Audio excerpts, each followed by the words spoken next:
a site that is seemingly as hard to spell as Giannis Antetokounmpo. And I'm joined here today by Adam Scherer, aka Ship My Money DFS. Adam, how are you doing today? Doing good. Pretty excited about this slate. I think that there's a lot of good plays to talk about, and I think that strategy between sites is different. So I think it should be a pretty fun day. Yeah, it's always interesting because we like certain players each day, but it all comes down to that specific site. And we are sponsored by Super Draft.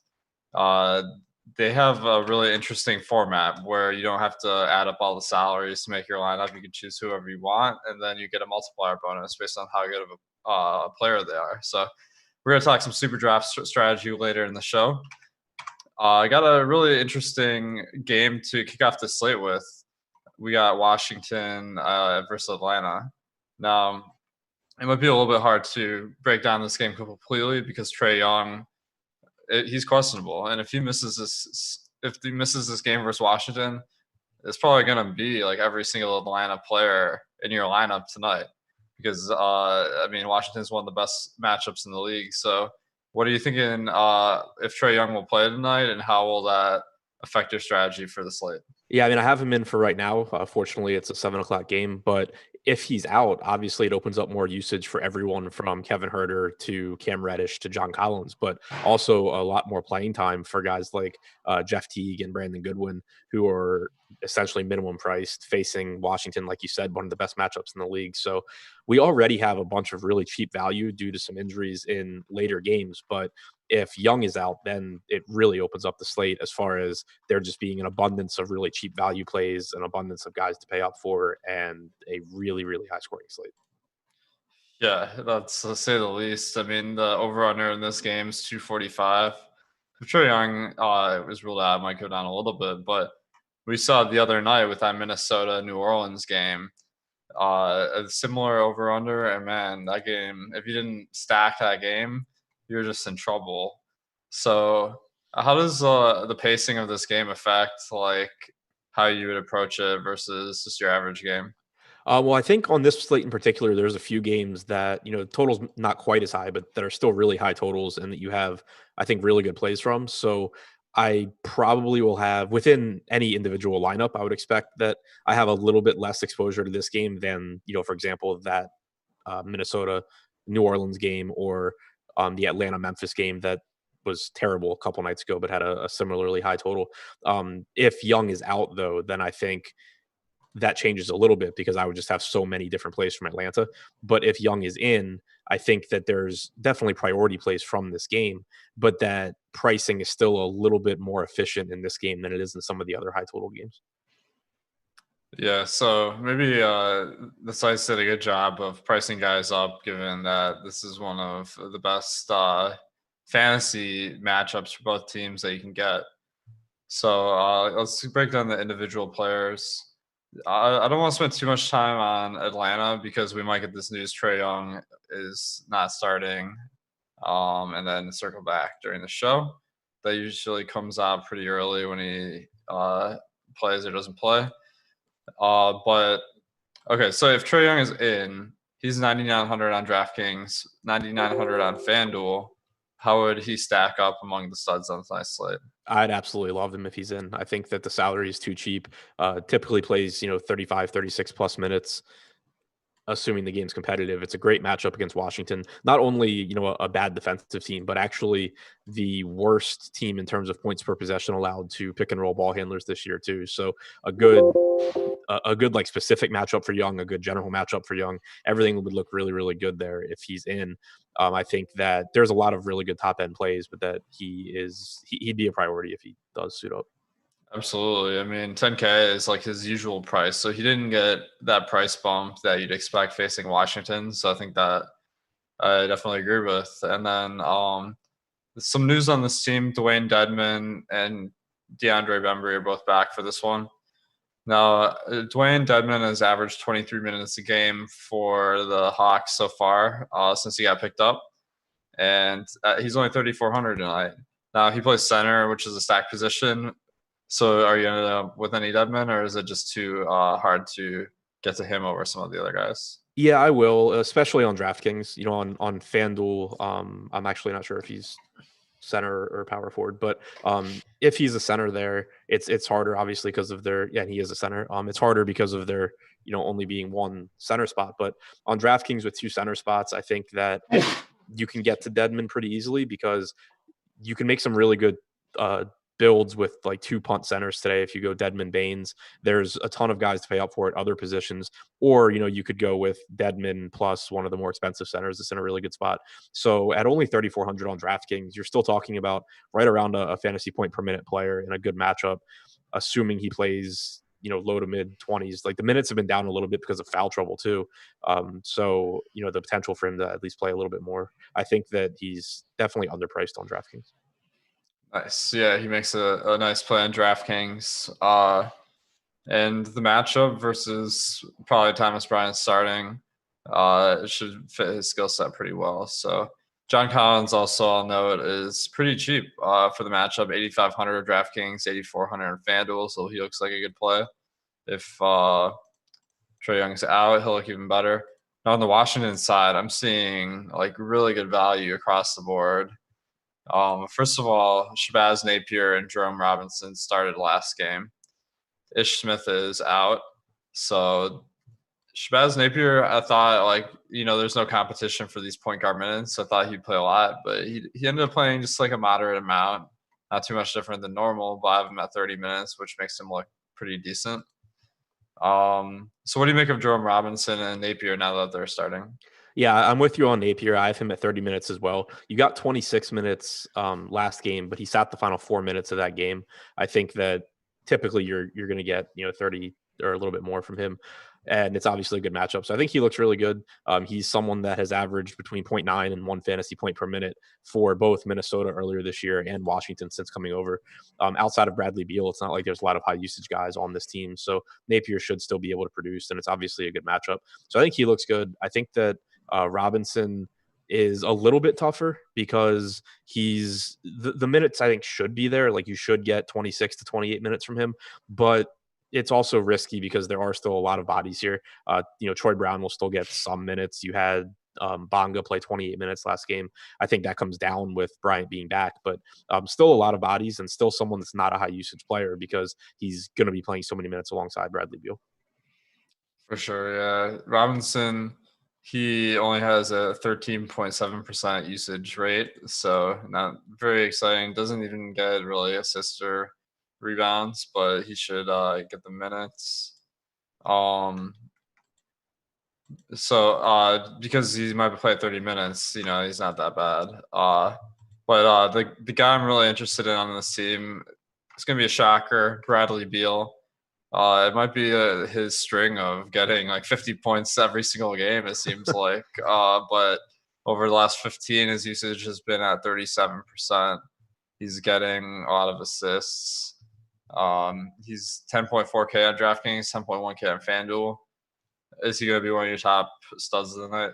Yeah, there's just so much going for him. He plays huge minutes. He's in a good matchup. He actually leads the entire NBA in usage since he came back from his injury in early January, and it really seems like he must have been. I think he was playing pretty banged up prior to that because not only has the usage really gone up, but even the way his style of play has changed. He's averaging about 3 more drives per 36 minutes since coming back from his injury, which obviously gets him not only looks closer to the basket, but it gets him to the free throw line more. He's averaging over 1 more free throw attempt per game since coming back. And you've seen some games where he's, just easily getting 12, 13 free throws in addition to how many shots he takes. So really just doing everything for this team. Like I said, there's not even really a second like high usage guy here. So it's Beal just dominating the ball the entire time he's out there, whether he's shooting threes or getting to the rim. And it helps that on DraftKings too, you also have Ford eligibility now, so it's even easier to get him in the lineups. Yeah, he makes a pretty appealing play. Beal against Atlanta, even though he's pretty expensive for Beal, one of the top plays of the slate, I'd say. And then the other night, Mo Wagner got the start, which is a little bit surprising, but it was because Thomas Bryant was being rested. In the big shocker of the night, he was in foul trouble. So he was disappointing. Now Thomas Bryant probably gets a start. And we're also seeing Rui Hachimura play a lot of center minutes in the closing lineups. So how does that affect how you're handling Wagner and Bryant tonight?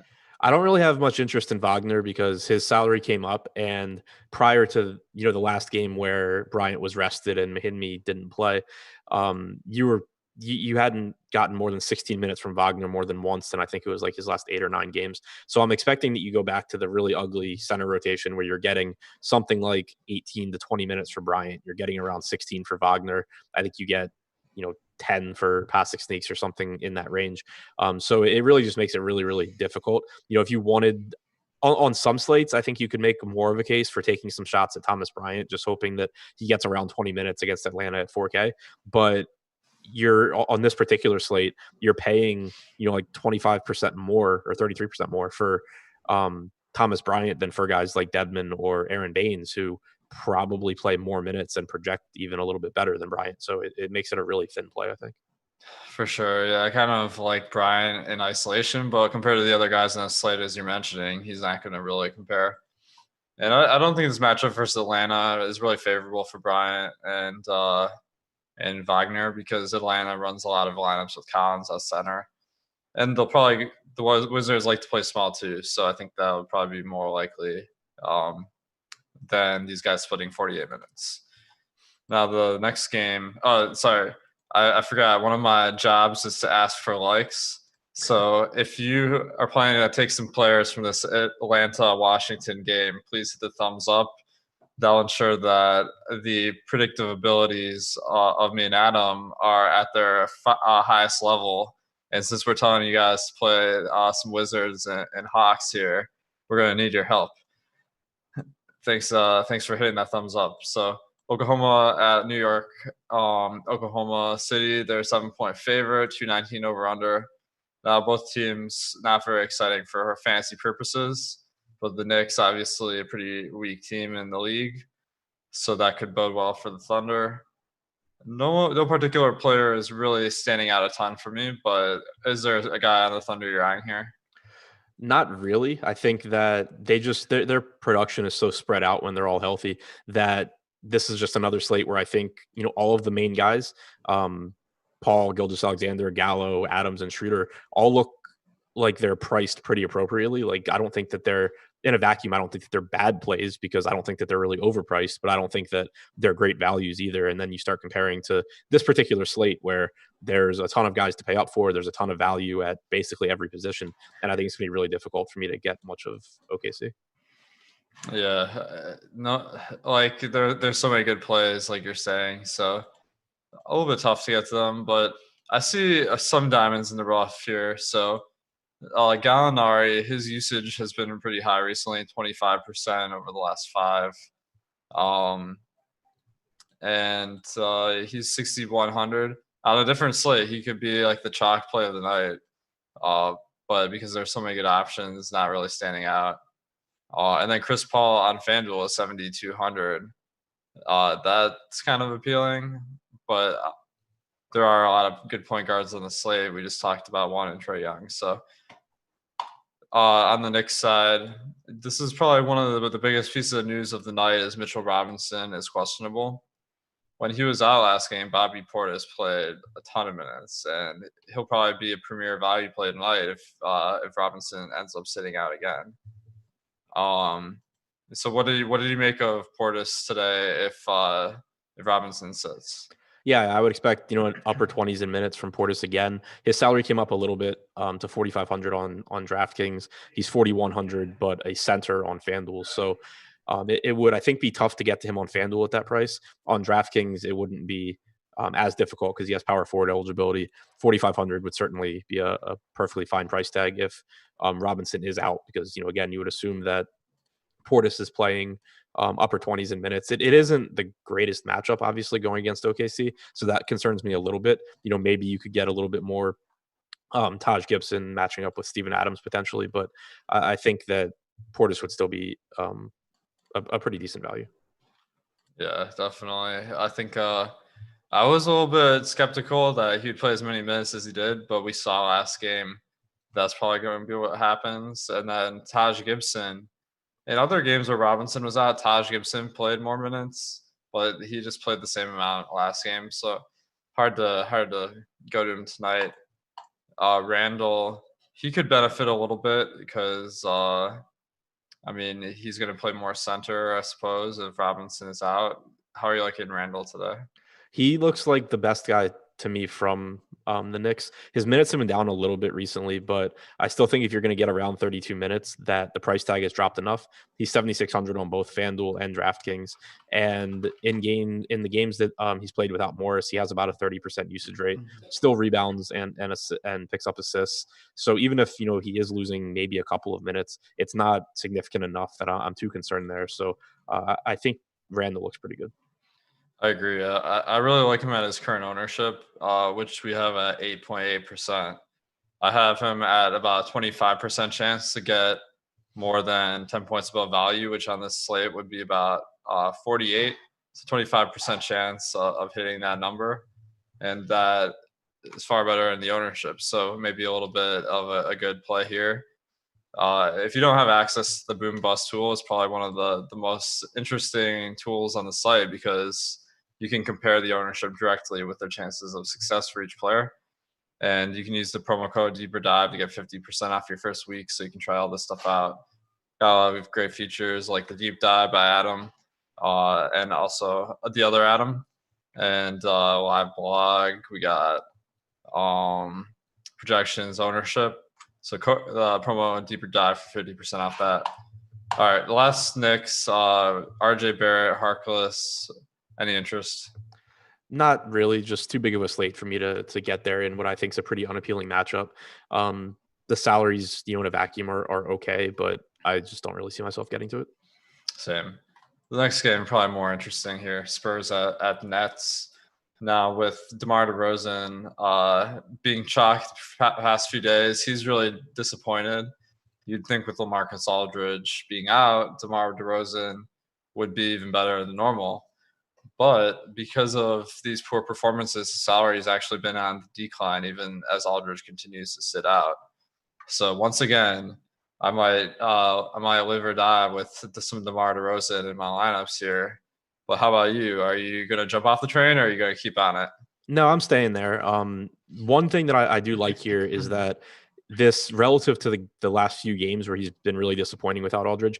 This is a faster paced Brooklyn team. They're in the middle of the league in pace, whereas you're talking about games before against Orlando and Indiana and Charlotte, three of the slowest teams in the league. In the case of Indiana and Orlando, two quality defenses as well. Now you're at least getting a reasonably fast-paced Brooklyn team. So a few more possessions in the games that he's played without Aldridge this year, 27.5% usage rate for DeRozan, assist percentage up around 31%. And I would expect he plays around 34 minutes here. So the big thing is what you mentioned, and that the salary is actually decreasing a little bit. So even if the average production without Aldridge isn't like much better for DeRozan, it's still somewhat better, but the ceiling is a lot higher just because the usage rate goes up, the assists go up. He's more involved offensively overall. So I think that the salary is clearly lower than it should be for DeRozan playing without Aldridge.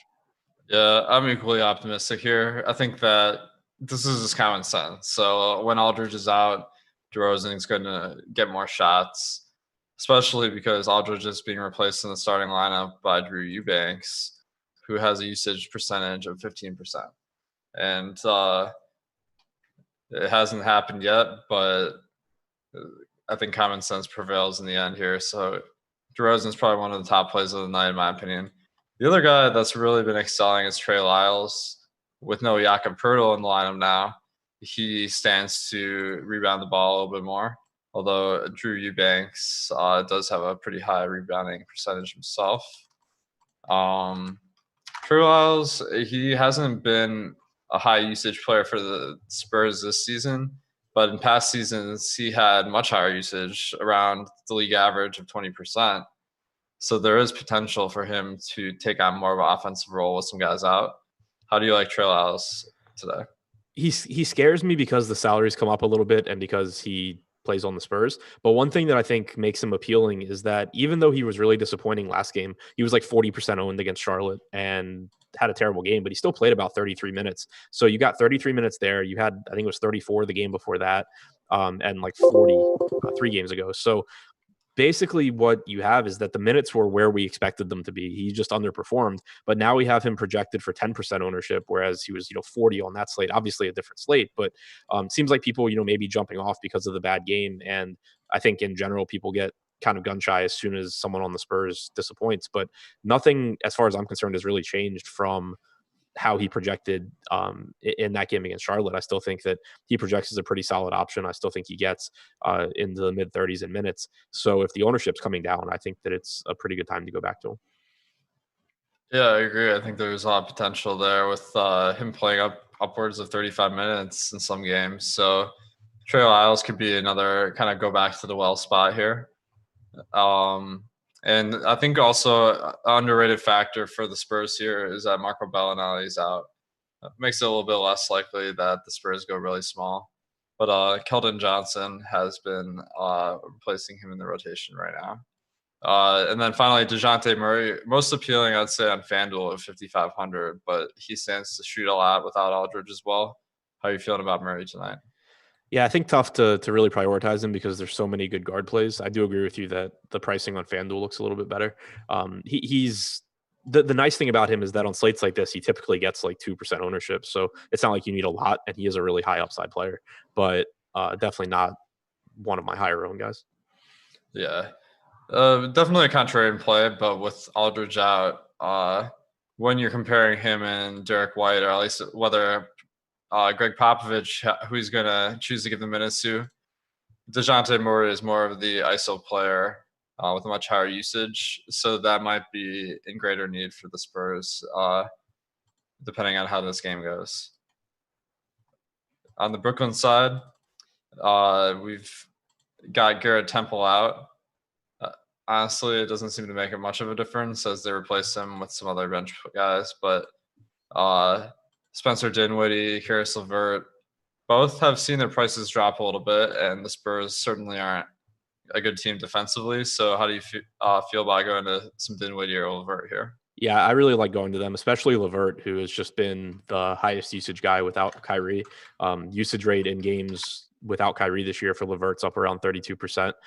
Both of these guys are playing around 34 minutes in competitive games. And the Spurs have been really, really bad defensively for most of the year, including recently. So I think that LeVert's salary is still a lot lower than it should be. You had seen DraftKings kind of price him up to like 8,200 briefly, and then he came right back down. He's 6,700 on FanDuel, 7K now on DraftKings. I think he's a really high upside play, but also a pretty high floor. Oh, we just got the breaking news we were looking for. Trey Young is doubtful now. So let's circle back real quick to Atlanta. So I'm offhand, I would think Jeff Teague probably gets a start here. Is that who you'd expect to spell Trey Young tonight? Yeah, I'm pulling up the last game that Young missed, but that's my assumption. So the things I've noticed when Trey Young has been out, Kevin Huerter is much better played, is much more involved in the offense. John Collins becomes their highest usage player. And one confounding factor tonight is that we have DeAndre Bembry probable. So that could he's doubtful now. I thought he was probable. Doubtful as of like 3 seconds ago. Whoops. Thanks for the heads up then. So what I just said was irrelevant. Disregard that. Do you think there's any possibility they stick Cam Reddish in the starting lineup instead of Teague? They could. I'd be surprised. Because I think it just makes more sense to go with Teague. Like you can use Cam Reddish as a scorer off the bench. If you don't start Teague, then you have like him and Goodwin coming off the bench, which just ends up being kind of weird. So I would assume that they go with Teague. Okay, sweet. So the minutes have been pretty disappointing, to be honest, in previous games he started. So I'm thinking maybe 28 with Goodwin backing him up. But how do you see this shaking down? Yeah, I think to some extent it'll be dependent on performance. Like the last game that Young was out against Boston, you got 27 and a half minutes from Goodwin, you got 26 from Teague, but Goodwin scored like 12 actual points in the fourth quarter. So probably just stayed in because he was playing really well. I think that, expecting at least mid 20s minutes from both of those guys is probably realistic. One thing to note is that Reddish was not in that game though. So that does take some minutes away, but I would think that something like 26 for Teague, 22 for Goodwin is realistic. Nice. I'm pulling up the NBA Wowie right now to get the most updated usage rates for everyone with Trey Young out of the lineup here. But in general, this is making every single Hawk look like an amazing play tonight. How do you think you're gonna have like several of these guys in most lineups? Yeah, I don't really see a way not to. The thing that makes it so appealing, in addition to the fact that obviously Young being out opens up a bunch of minutes and usage and everything else, and that they're facing the Wizards, is also that Young has been in the lineup now for a while.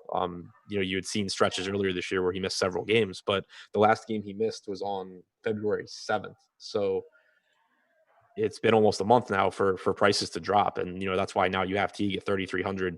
You have Brandon Goodwin at the flat minimum 3K. Kevin Huerter is only 5,600. Reddish is only 4,100. Even Collins' price tag has been coming down. So it's just basically a perfect storm of a ton of really valuable stuff for Atlanta. Man, this is gonna be the game that decides the night right at the start of the night. So that should be really interesting. Okay, so I got the numbers up here. Oh shoot, for some reason this filter isn't working. So bear with me a moment until I can get these numbers. But let's keep it rolling here. Brooklyn. Is there anyone besides Dinwiddie and LeVert you're gonna look to tonight? Not really. I do think that Harris and Prince are a little underpriced on DraftKings. I think that with Temple being out, there is a chance for Harris to pick up a few extra minutes. But in the context of the slate, that all is relatively useless, especially now that the entire Atlanta team just opened up. Yeah, definitely. One interesting positional battle is Jared Allen versus DeAndre Jordan. At the start of the year, Allen was getting a few more minutes a game, but it seems to have flipped a little bit with DeAndre Jordan being slightly preferred. But do you have any sense of which would be better today? I lean towards Allen here just because there's no like big center that Jordan might be used against. So I think that because like from a developmental standpoint, Brooklyn should be looking to get Allen out there more, and there's no Vooch type guy to make him look bad. So I have 26 minutes at Allen.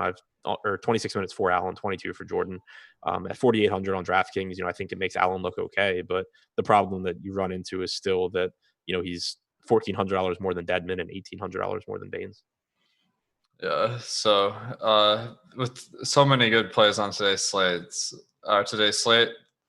Jared Allen might be really, really low owned and could be a good guy to get at really low ownership. So someone I generally recommend having at least 2 low owned guys in each lineup.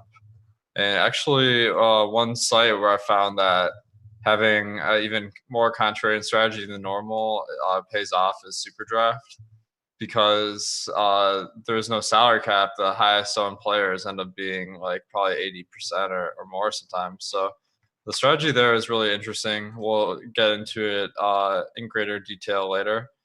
But we do have a special promo code going on SuperDraft. If you use the code Awesemo, you can get $20 of super cash, which you can enter into contests on your first deposit. So make sure to check them out. Superdraft.io. Next game, we got Indiana at Chicago. Chicago's a 3-point dog, 211 over under. That's pretty darn low. Indiana is questionable tonight, I'd say, because Victor Oladipo, TJ Warren, and I think Jakar Sampson are all questionable. Oh, Doug McDermott as well. Yep. So we really have no idea who's going to play for the Pacers, because I could see like Sampson, Warren, or I could see Sampson even getting a start if he's playing. So that's not insignificant. But we do have Malcolm Brogdon out. So I'm expecting Aaron Holiday to start at point guard. Is that what you're going to expect? And how does he figure into your plans tonight? I'm expecting McConnell to start at point guard. He started the last game that Brogdon missed and Holiday was in. So I think that if Oladipo's out, you get both McConnell and Holiday starting. I think that if Oladipo is in, my guess is that McConnell starts. I have a different take here because so I think that if you start Aaron Holiday and McConnell together, then it becomes harder to do a rotation because you have to bring one guy in 3 shifts in the first half and etc. So I would expect Jakar Sampson to pick up a start here, but we'll see what happens.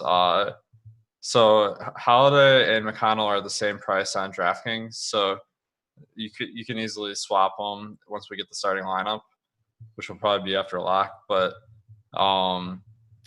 so whoever starts at point guard between McConnell and Holiday, how do they rate as far as value on today's slate? Yeah, I think whoever it is looks good. They're both 4K on DraftKings.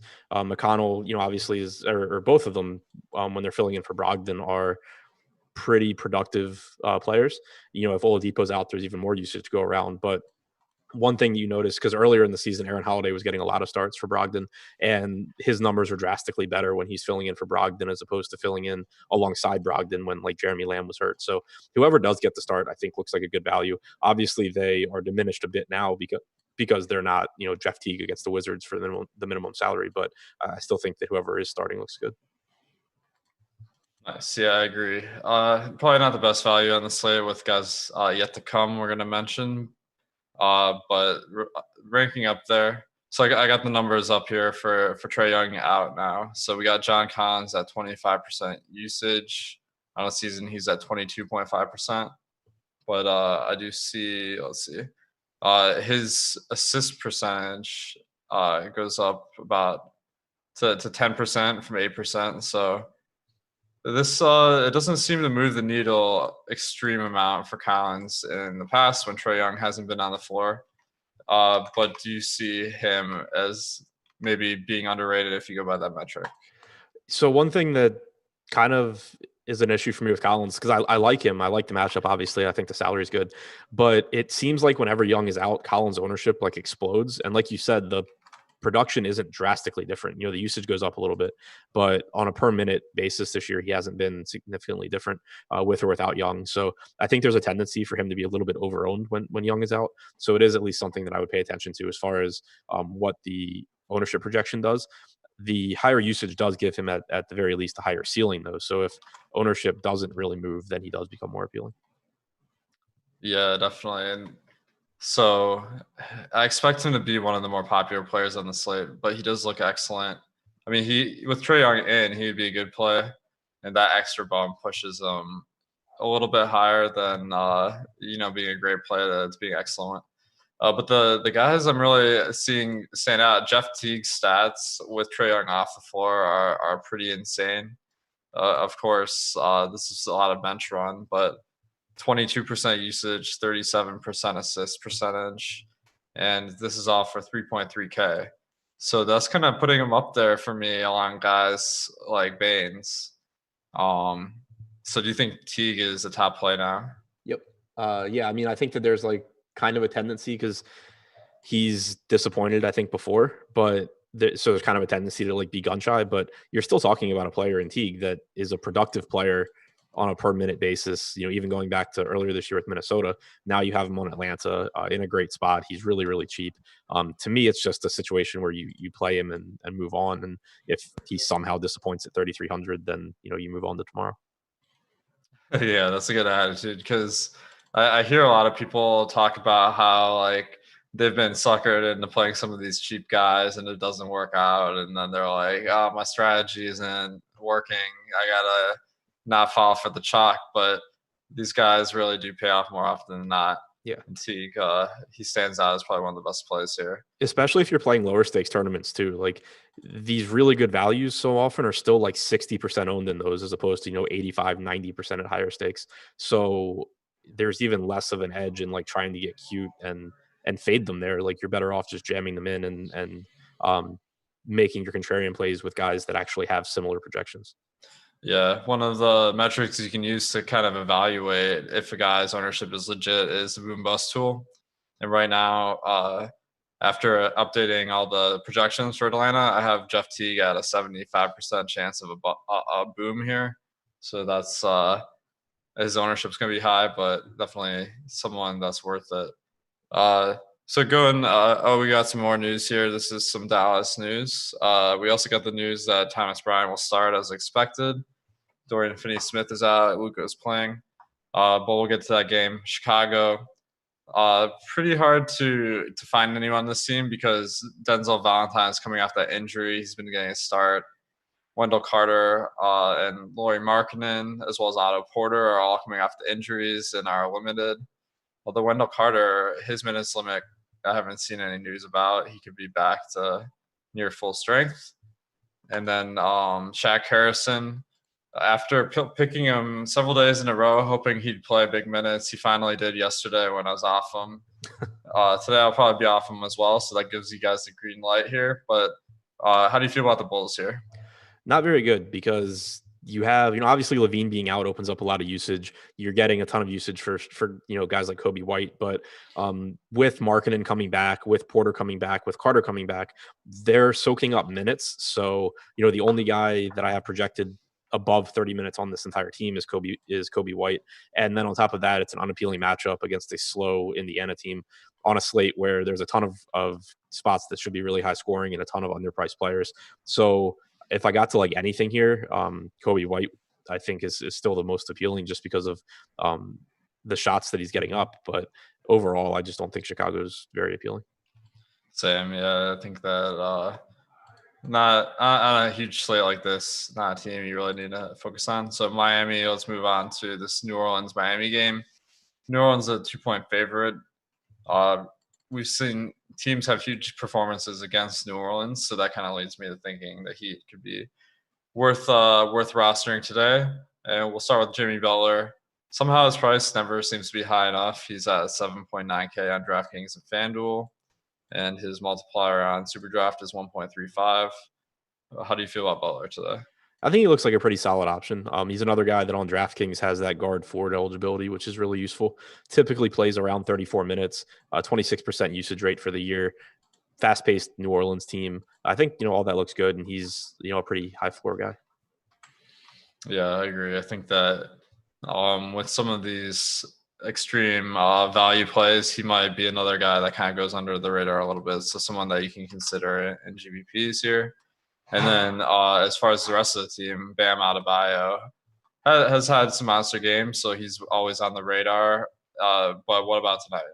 Yeah, I think the Bam is an interesting contrarian play because naturally his ownership is going to be low because of the value at center, and then the fact that you also have Whiteside and Vooch as really good center options. Bam's minutes have been down a little bit lately, but I still think that he has the potential to play 33, 34 minutes if this game's competitive. It's a fast-paced game. He's played 12 games so far this year without Hero and with Butler and Dragic. He's got a 23.5% usage rate. His rebounding and assist percentages are up above 20% as well. And I really like him in pace-up spots because I think he's the type of player that kind of can make the most of it since he contributes so much in the way of peripherals in addition to his scoring. So, obviously still tough to get to from a roster construction standpoint, but I do think that he has a really high ceiling for his salary at low ownership. Yeah, so then the ownership is the big number we're looking at, and I'll give you guys a peek behind the paywall here. He's at 7.5% today.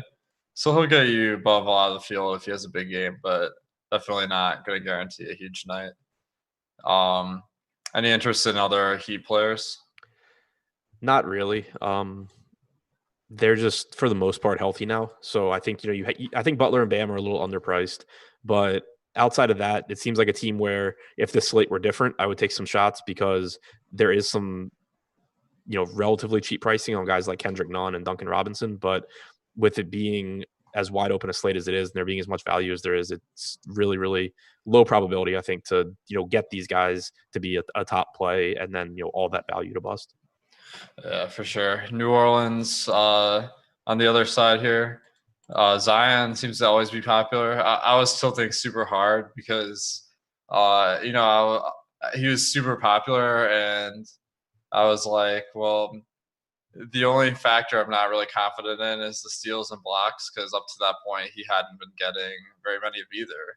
But then he had like 4 stocks in the game, and that was like the difference that put him over the top. So it's still in there. Now the matchup's a lot tougher versus Miami, but the price is still really good. It's mid 7Ks, and then a multiplier of 1.5. How do you feel about Zion tonight? I think he's the top guy from the Pels for me. He's the same price as Julius Randle. He projects about the same. Not a great matchup for him, but this game does still have a total over 230, and he has just shy of a 30% usage rate since coming back. So I still think that if you're going to get 32, 33 minutes from him, which is what I expect, that he's priced lower than he should be. Yeah, stands out as a good play.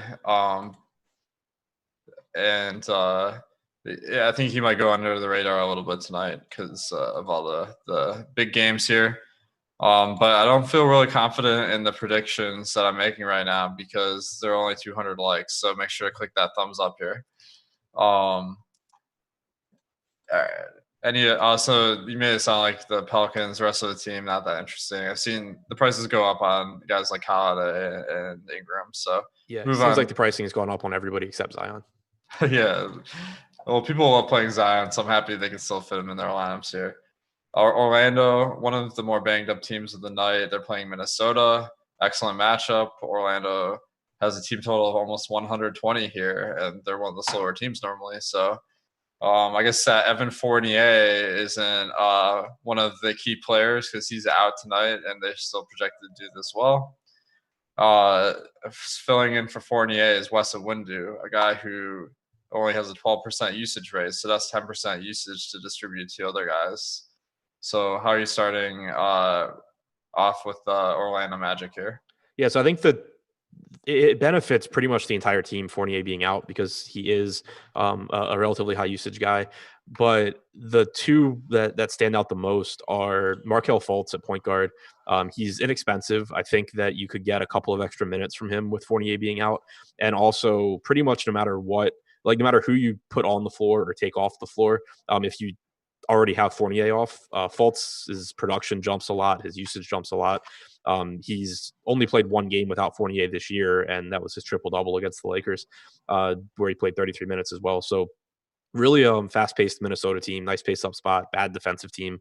And I think Fultz gets more offensive opportunities because of Fournier being out. Fournier being someone that not only gets usage but also does a decent amount of facilitating as well. So that should benefit Fultz. And then you have Vooch in a really good matchup against a Minnesota front court that's playing Naz Reid and James Johnson at center.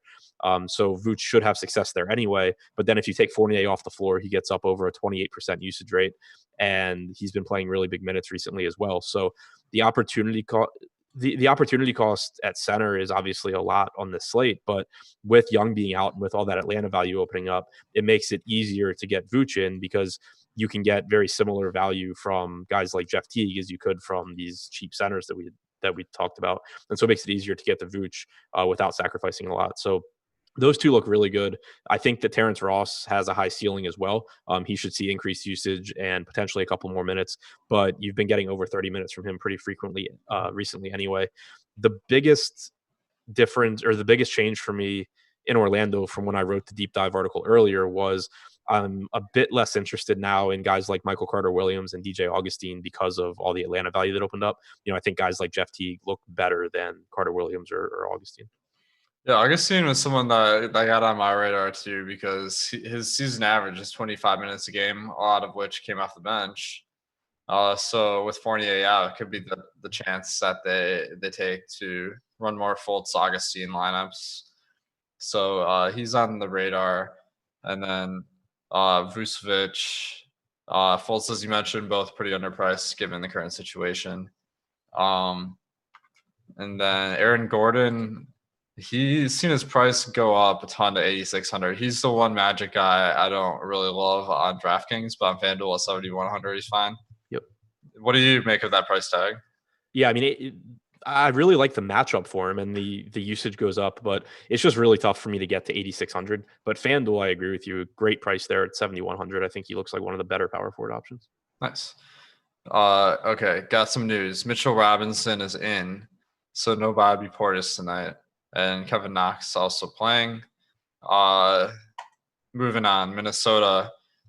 One of the tougher matchups versus Orlando. But the guy that's been winning people money in DFS recently has been Naz Reid. He fouls a ton, but when he doesn't, like the potential is huge because he's more an a point a minute guy. He's an undersized center though, and Vucevic could give him some trouble. So what would you go back to the ball at Naz Reid tonight, or is it just not even like really worth it with so many good options? I haven't really been getting to him all that much anyway, so it's kind of been hurting me when he's had these recent good games. But I don't think I'll be getting there tonight for a couple of reasons. For one, it's not a good matchup against Orlando, especially because of how slow they are.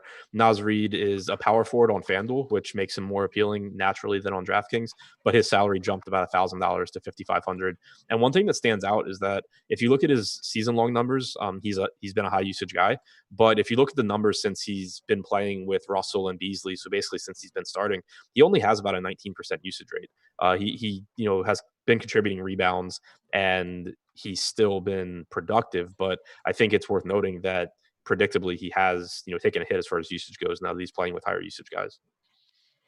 Yeah, that's huge because off the bench he was really getting a ton of shots and now a little bit below average in that one area. So as far as the rest of the Timberwolves, Malik Beasley has been a popular player in DFS. Deangelo Russell moving to Minnesota, a little bit of a downgrade perhaps, but it's more the price that makes it hard to get to. He's about a 1K discount from guys like Trey Young and Brad Beal. So do you feel like you're going to end up on any Russell? I don't think I'll get to much. I just don't really like the price tag there because he's, like you said, it's not that much less expensive when you consider all the value on the slate than the top tier guys. It's still more expensive than guys like Karis LeVert, Jimmy, and like Jimmy Butler and guys like that. So it's just a really weird price point for Russell, I think. Yeah. So a little bit harder to get to some of these guys we normally roster tonight because of the 10-game slate. All right, Utah at Boston. Just based on the matchup, that doesn't sound super appealing, but we'll break it down. Boston a 1-point favorite, 221 over under. Start with Boston because I think people want to they need some encouragement from us because everyone has been losing all this money picking Brad Wanamaker, and let's do a retrospective, man. What happened? He's not good. Why didn't you tell me that 2 days ago? Yeah, I tried to get away from him and I still couldn't do it on that slate. And it started out well. I think he like 3x'd in the first quarter and then finished with like 15. The worst part about it was that the value opened up after lock. So like you could have late swapped and gotten really good lines without him, but he locked as the first game, I think. So that was painful. But Kemba Walker's back this game, so Wanamaker's not really an option. So that's nice. Kemba Walker is on a minutes limit though, so not someone I'm going to consider. Tatum is almost as expensive as guys like Trey Young, which is way too expensive. And then Marcus Smart looks like a decent play, but not standing out a lot. Are there any Celtics that are going to be part of your game plan today? I actually like Tatum a little bit here. Obviously it's tough to get to a lot of him because of how expensive he is, but with all the value on the slate, it shouldn't be that hard to get there. And I'm expecting 27, 28 minutes from Kemba at the most. So you're getting a lot of playing time from Tatum without Kemba on the floor.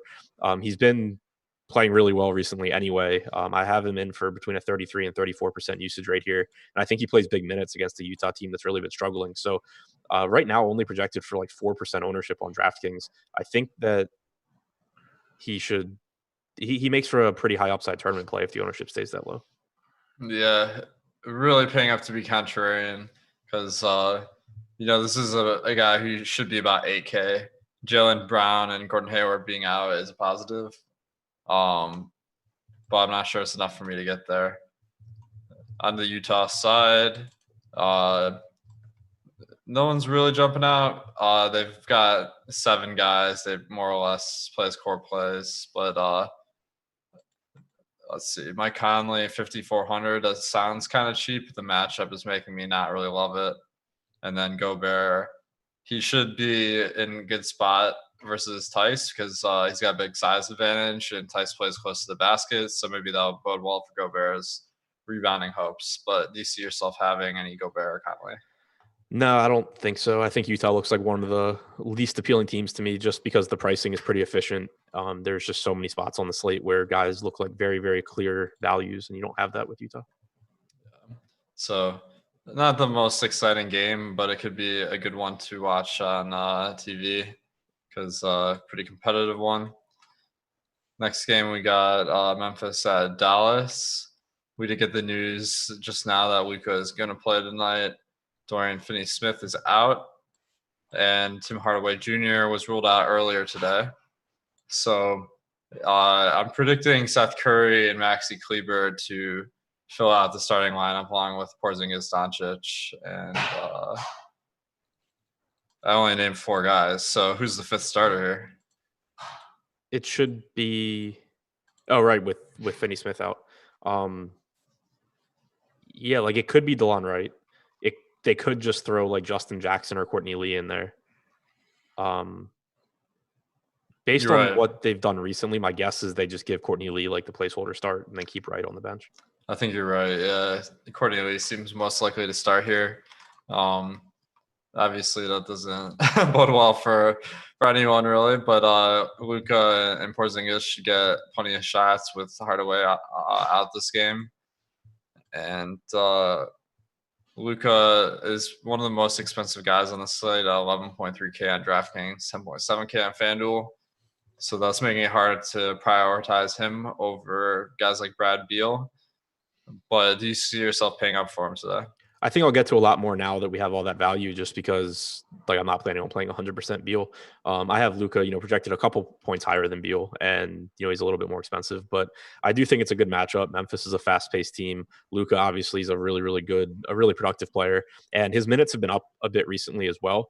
Also, due to injuries, Brunson being out, now you have Hardaway out as well, which could make Luka a little bit more productive, but also opens up minutes. So I still think Luka's a good play, but like you said, it's hard to prioritize him when you have Beal, and then you also have Giannis in the late game, for example.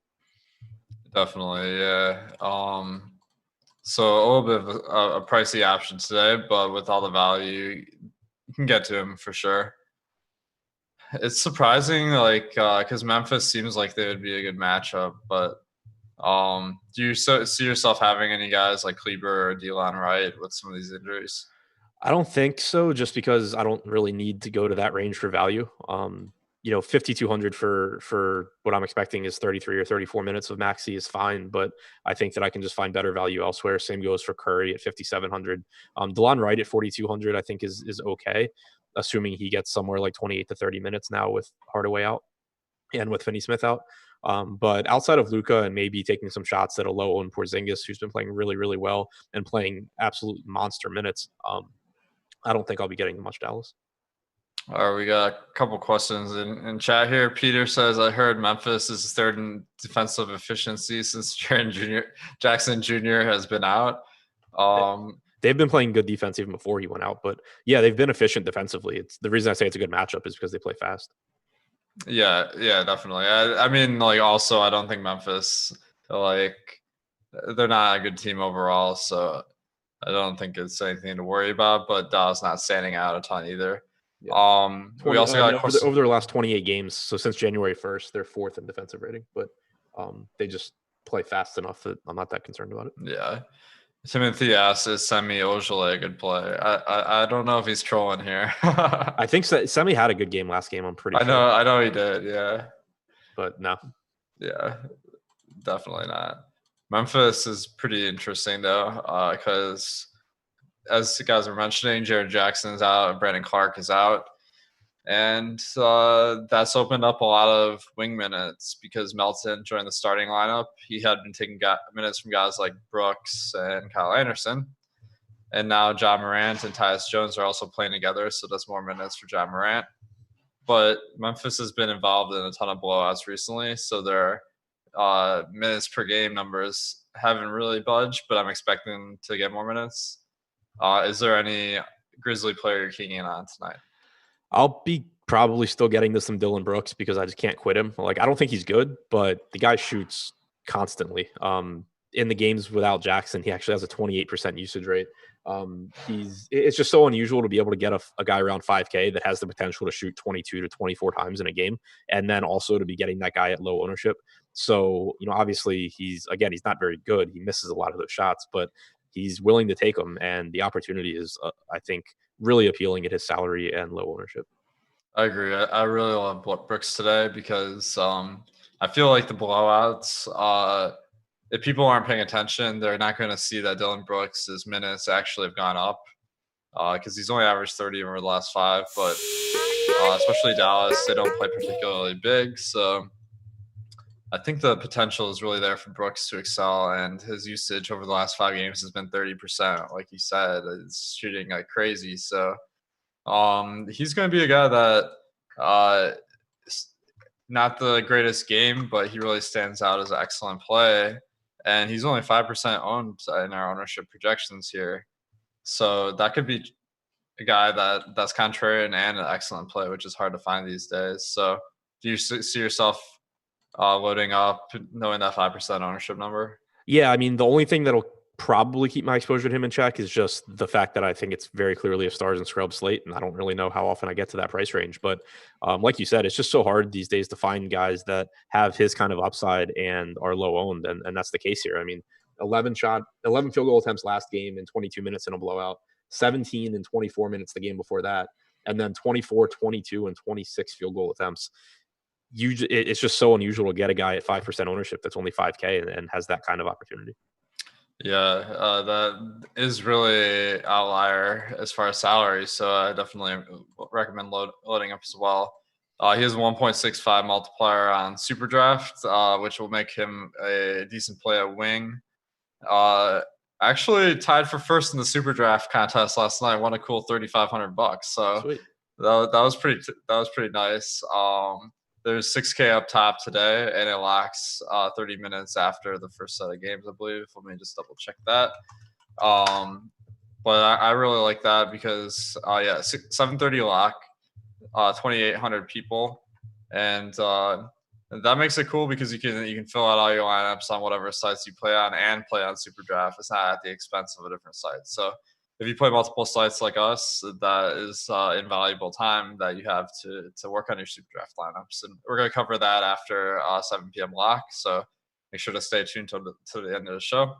And the promo code Awesemo, 20% deposit bonus up to, I think you can get $20 free if you deposit $100 here. So 2 more games on the slate left. We got Portland at Phoenix, and I know you're probably waiting to talk about Aron Baynes here because for most of the day he was leading the ownership projections. Now the situation is DeAndre Ayton is doubtful, and Cameron Johnson is out. So they're really short on their big men. So Aron Baynes, although he's averaged 12 minutes a game over the last 15, could play a lot more minutes tonight. So what should we expect here? Yeah, I think that it's kind of hard to peg a minutes projection that you feel really good about because my expectation is that they play Baynes as much as they can, but I don't know how high that number is. Like, he hasn't played more than 16 minutes in a game since January 12th. In part, he missed games because of injury, but then he came back and you had DeAndre Ayton playing a ton of minutes. So Baynes has just been backing him up. Last game, he was a DNP coach's decision, but that was against a Toronto team missing their 2 primary centers. So Monty Williams said he just didn't like the matchup. So I'm expecting the start here for Baynes. I think they need him against Whiteside. I'm expecting 24 to 26 minutes, and he's about a point per minute guy. So at 3K, that makes him a good value. It's just, I think the only real risk I see here because of how depleted the front court is for Phoenix is how many minutes, physically can Baynes play. Absolutely. I mean, if he's being limited minutes for just the sake they don't want to play Ayton and Baynes together, you could see 30 minutes for Baynes or more. Like, he has had games this season where he played a ton. But the guy that backs him up is also a really good fantasy player, Check Diallo. With Baynes pulling all this ownership, you get a lot of leverage over the field if you go with Diallo.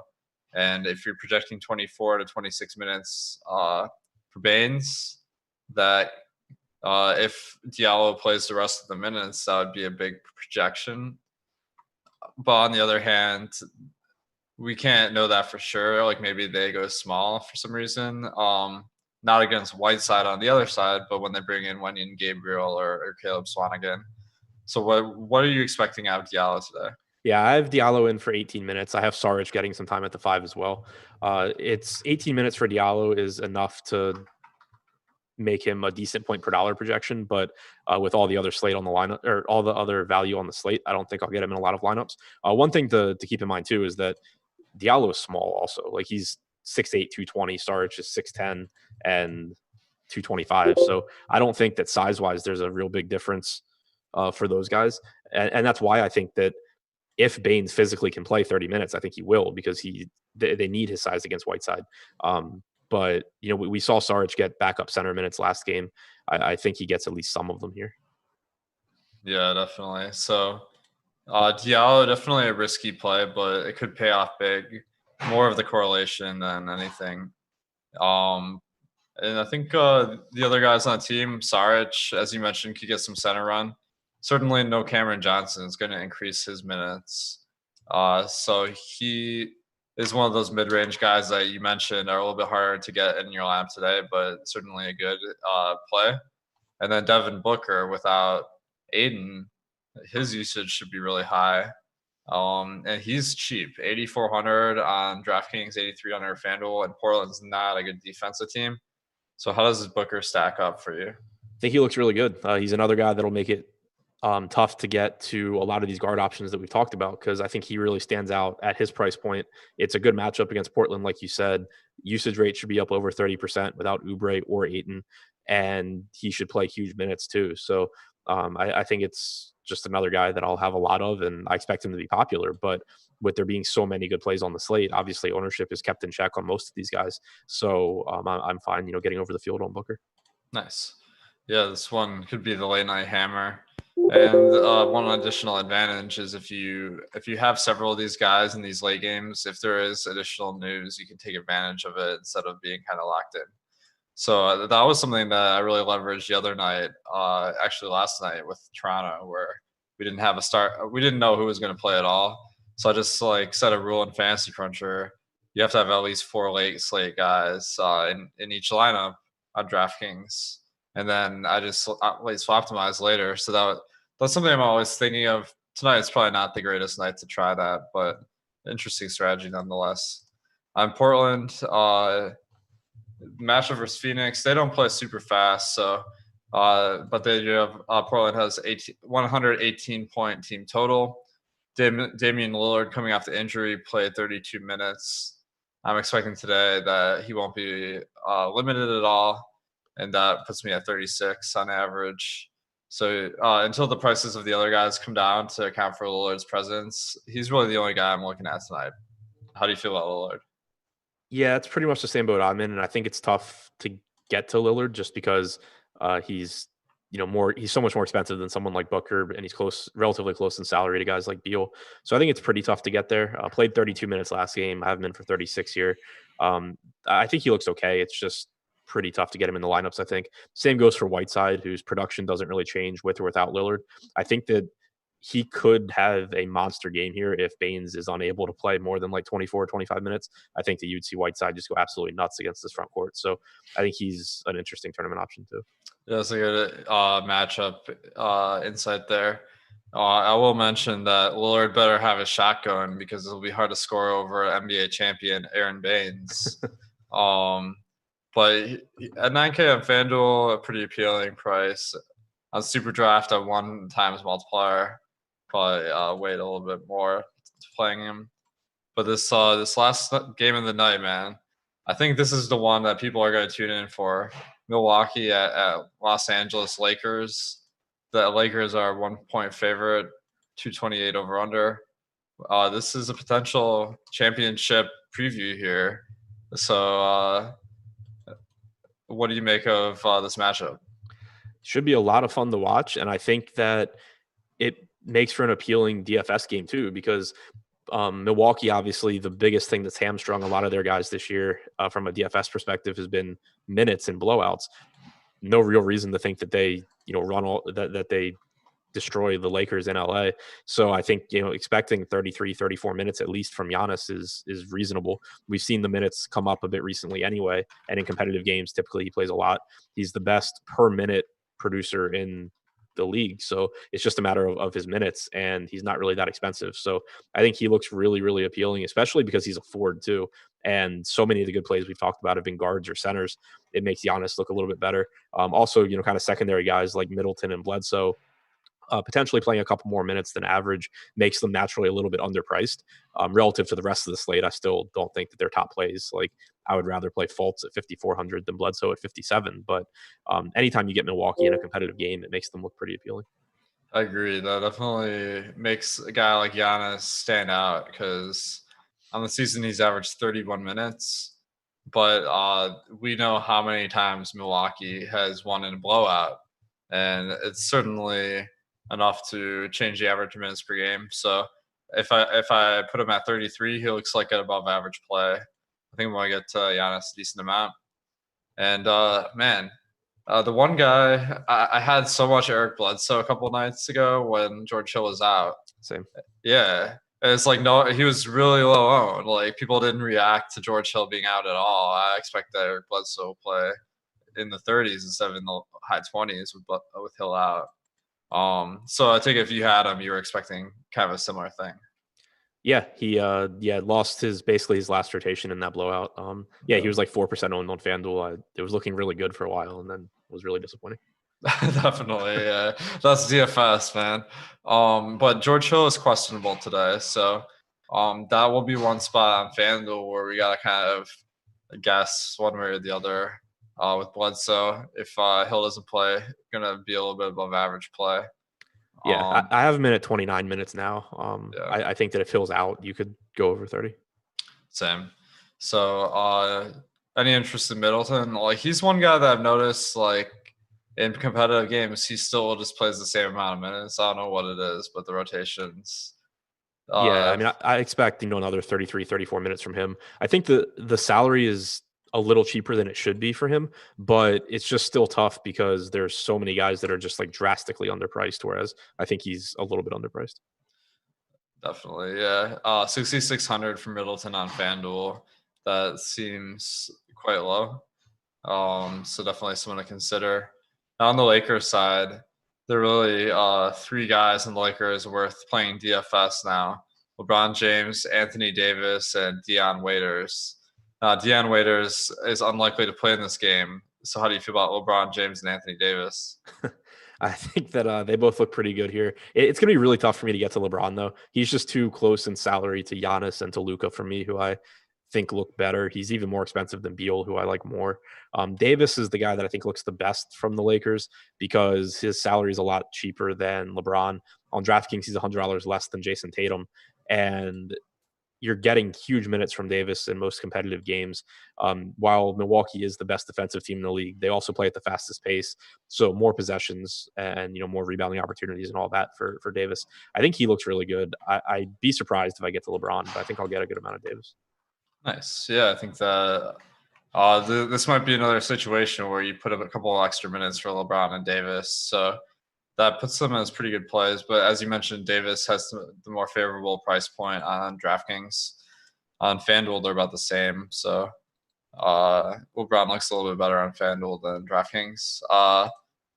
But when you add up everything, more of like a late slate kind of consideration for these guys. Although AD, a decent main slate play. But first of all, do you play a lot of night slates, or like with this Phoenix Portland game and Lakers Milwaukee, what would your strategy be on tonight's night slate? Yeah, I've been starting to play more of them. I think that just looking at like ownership and stuff, it's something I should be playing more of. I think that the edge is bigger. But one thing that I think is worth mentioning, slate specifically too, is someone like Danny Green.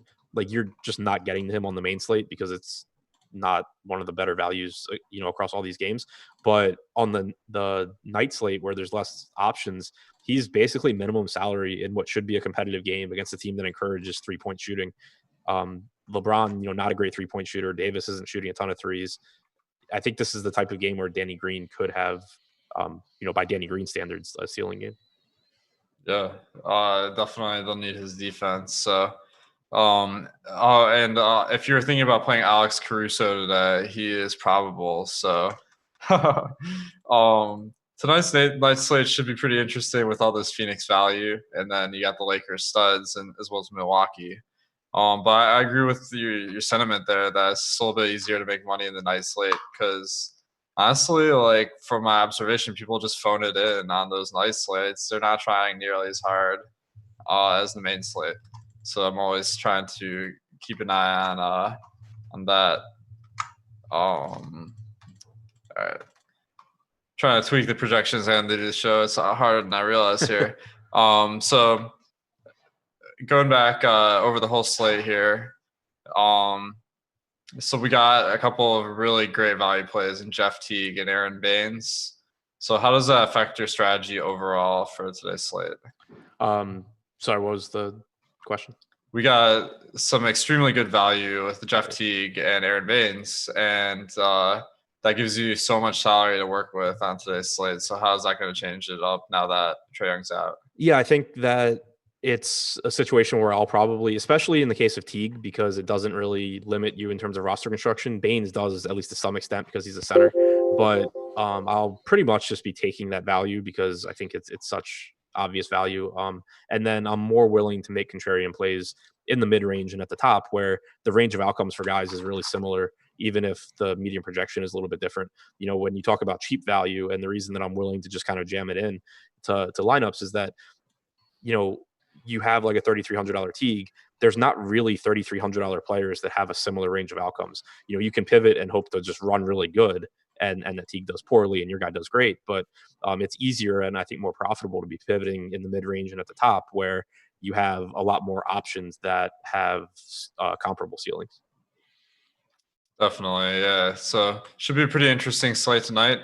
We do have a couple of things for you on the site. We got the NBA rankings. That's part of our express package, which is $5 a week. So it's kind of an entry price point to get into the NBA DFS. And then NHL rankings are also free today. And we have a giveaway. If you guess the guy who was the most fantasy points on tonight's slate, you can win a free month of the premium subscription for NBA. Just make sure to go to Awesemo NBA and it's a pinned tweet there. So thanks everyone for watching. Should be a great slate tonight. We got some excellent fantasy games with this Atlanta-Washington game. And then we also got some really good real basketball games like this Milwaukee's Lakers game. So should be a great night of NBA basketball.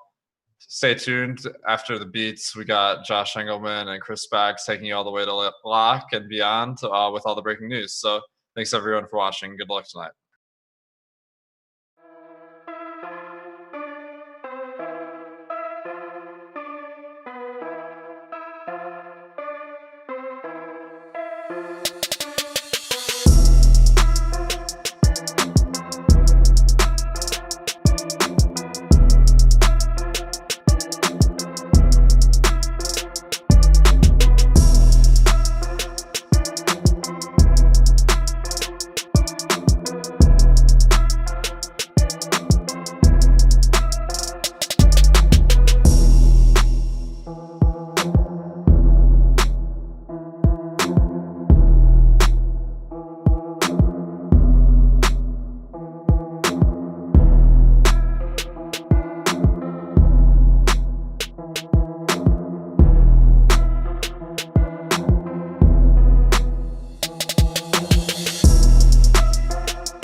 All right, what's up, guys? We should be starting up now. Hello, everybody. Welcome to the Awesemo.com Live Before Lock show. We've got ourselves a 10-game slate today, and one where the chaos is already hopefully hit before the show started, as always happens when me and my co-host here are sitting together. I'm Chris Spags, joined by a handsome mustached man. I mean, what a distinguished look we have on the chubster Josh Engelman over there. How you doing, Josh? Never better, never better. I look fantastic.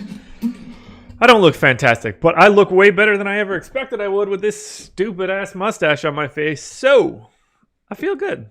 I feel good. Also, shout out to Manny C. I don't know if they hit you up for your second super chat of the day, but that's another biggie, and congrats on your win. Yes, yeah. Congrats to the big win. I saw that too, and it wasn't addressed to us. So, but yeah, thank you for the super chat. We do appreciate it for whatever the shows are on. We all appreciate your guys' support a bunch, and also a place that does appreciate your support, but also they give something back to you. I guess we do too, but they really do give something back to you over at Super Draft. So go check them out right now at superdraft.io or by downloading Super Draft from the App Store. We're doing the special half-hour show today, and if you're worried about Jeff Teague chalk, you don't have to worry on Super Draft because they're locked tonight. It's at 7:30 p.m. Eastern. So we will take you into that. Basically, be building a lineup as we always do, what we think looks like the optimal lineup, and also giving you some of Awesemo as well as Josh's top plays on Super Draft. So go check them out right now at Super Draft. Damn it, I said right now already. Go check them out eminently at superdraft.io or by downloading Super Draft from the App Store. And when you sign up, use the promo code Awesemo10. It gives you $10 free just for signing up, $20 if you deposit less than $100, and $30 if you deposit more than $100. And that is all instant release money in Super Cash. You put it into a tournament, you play it, and then it's yours to keep. So go check them out immediately. Post haste, go check them out at superdraft.io or by downloading Super Draft in the App Store and use that promo code Awesemo10 when you sign up. You must be impressed by all the synonyms I got in there. I'm going to be honest with you. I didn't listen to a single word you just said.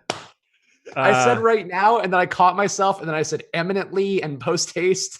So YouTube chat is just really going in hard right now. So I'm saying right now, I had to read everything that they were saying. Josh looks like he sells doormats. It's fantastic. Luigi, you do look like Luigi. I do look like Luigi. That one's fair. Somebody asked, yeah, I do. Yeah. That's fantastic. Me. That is, you look also kind of like there's a character actor I can't quite think of who I feel like always plays a cop who's like, I mean, just a general look, but like a cop who's got some unethical things going on the side. I feel like that's also seems about right. Luigi is stellar. Luigi is maybe Waluigi even. No, I'm not evil. Oh no, I think Waluigi's just misunderstood. If I had to guess, Wario, just a couple mischievous guys, I would say. All right, let's talk about the slate. We talked about it a second before we came on the air. I love the slate. I think it's great because I can play literally anything I want. Got some different lineup constructions with Bradley Beal, got some Devin Booker, got a bunch of the 8K guys on DraftKings I like because we have a ton of value with Jeff Teague and Aron Baynes in particular. And let's talk about the Hawks first. That is the first game on the slate. Again, one that is not on Super Draft today because there's 7:30 p.m. lock time, but is a game that's going to be very crucial now. Jeff Teague, the rates look stellar without Trey Young on the floor. Really, all the Hawks should benefit in this spot here because of Trey's high usage and ball dominance. I really don't have an issue playing any Hawks. Teague's certainly going to be the one I have the most, but I do have some John Collins. I do think it's worth having Kevin Huerter as well. He takes a jump up for me. I really don't have an issue with anybody, even Cam Reddish. You want to go with him off the bench or whatever he ends up doing. I think it's a fine spot. So where are you landing with the Hawks? It's an interesting question. So right now I am 1/5 of the ownership on FanDuel for Jeff Teague. Ooh. We're projecting 40. I had 7. So now I'm pulling in Alex's stuff to figure out where I stand there. I'm also massively under the field on John Collins, which I'm way less worried about. 30% Kevin Huerter, 24% DeAndre Hunter, and 25% Cam Reddish. Those are the 3 guys that I'm getting to from Atlanta. But right now it's not Teague and Collins. I would imagine I'm way more likely to get to Teague after I take a little bit of a closer look here. But I think there's enough value, particularly at point guard on FanDuel, where if he becomes chalk, I don't have him all that different from a couple other guys, and I think that I can make a pivot for ownership. Interesting. Okay. Yeah, to me, he just grades out extremely well when adjusting for the Trey Young list rates and all that. And we did get an ownership update, which you want to get for yourself. Use the promo code Live Before Lock at awesemo.com/join. You get half off of any of our weekly packages right now. at awesemo.com/join. And that includes many of the NBA ones include ownership projections, or for the rankings, if you are doing with the Express package, but still some version of ownership on there. So check it out immediately. And it looks like the guy who is now highest owned, as would be expected on DraftKings, is Jeff Teague. He's at just over 50%. That one's free. The rest of them you got to pay for. And now he's on FanDuel at 39%. So now that we know, actually, here's an interesting one. Cam Reddish is going to be at 33% in the most recent run of ownership. And Kevin Huerter also not far behind with 31. And John Collins also not far behind. They're the top. They're 5 of the top 6 right now. Yeah, they are heavily Hawks dominant. So I guess now that you can see this ownership, how does that change things for you, or how does it solidify things for you? It doesn't really change anything. I had updated ownership in, so everything that I said before was just holding true. Yeah, you were actually the most hot off the presses. I didn't realize we had ownership in, but yeah, look, for me, Teague is a guy that I will have probably 75% of, and that's mostly just because I felt like I didn't need to remake some lineups I had that were a little more TJ McConnell forward, a little focus on some other guys, but I just don't see how he doesn't get you where you need to on DraftKings. I guess you're playing just FanDuel tonight? Yeah, it's a much different question on FanDuel than it is on DraftKings. Okay. Yeah. But at the same time, like, how many minutes do you think he plays? 28, I think seems safe. I think that's the high. Really? Okay. I gave him 24 for right now. We'll see where that actually ends up. I just don't trust them. Like, Kevin Huerter can run the point. Obviously, Brandon Goodwin can run the point and play the, like, they have no reason to give Jeff Teague more minutes than Brandon Goodwin. So I went 24-20 with 4 going to Kevin Huerter, but we'll see where that actually ends up. I'm making some tweaks right now based on Alex's projections. Alex has Teague in at 26. Well, Manny C dropping the additional 50 bomb on us. That's the 3rd one today. Wow, Manny C feeling cash rich and shouting me out, Manny C. You know what? I'll read this one. Spags, you are appreciated as well. Love all you guys. It was actually something you and Fast Study said on yesterday's Live Before Lock that made me adjust that one lineup that finished first. Thanks, brother. From SoCal, much love. Hey, shout out SoCal, but thank you. Okay, now I feel good about myself. This is great. Thanks, Manny C. Really boosting all of our egos today. Boosting yours, at least.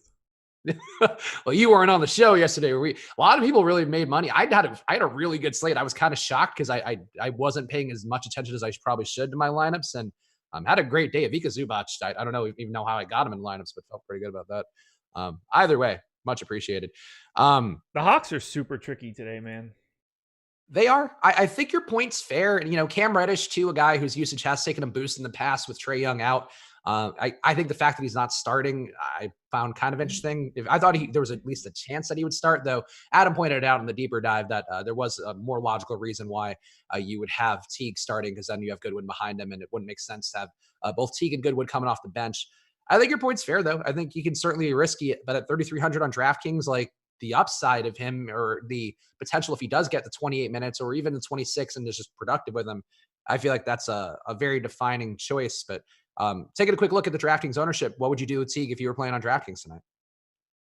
Like I said, completely different story. He's my favorite Hawk on DK, 3,300, 25. I've got him in for 25 minutes now. About a fantasy point per minute.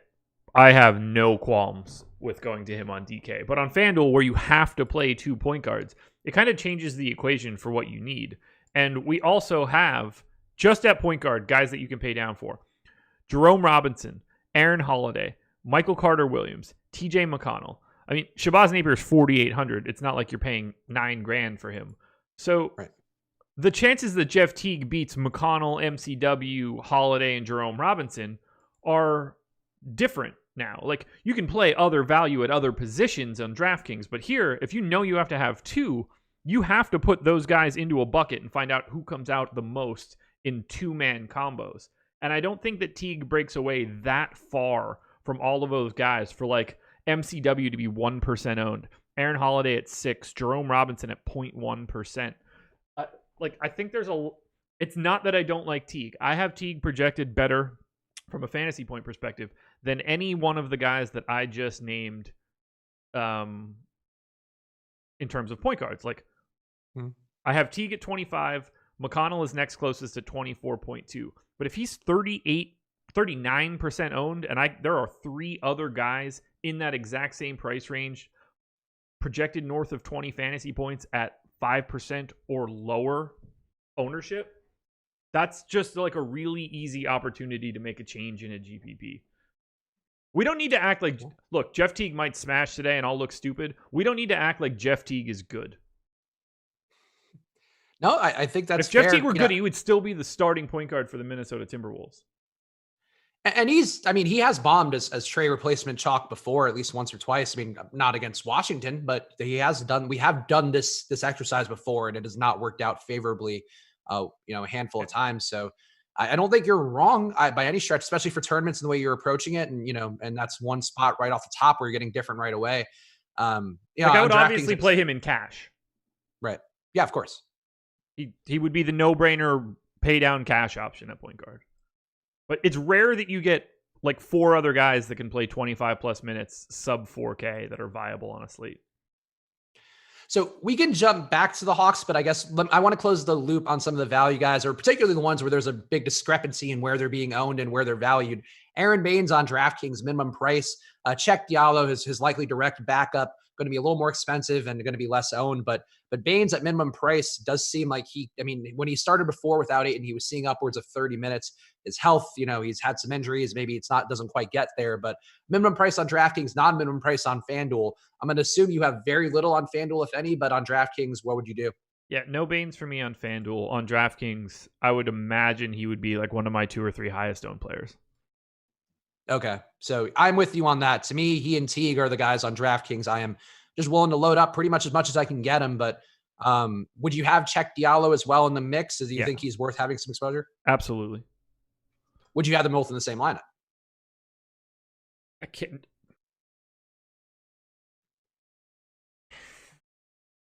I hadn't thought about it because I haven't had to think about it.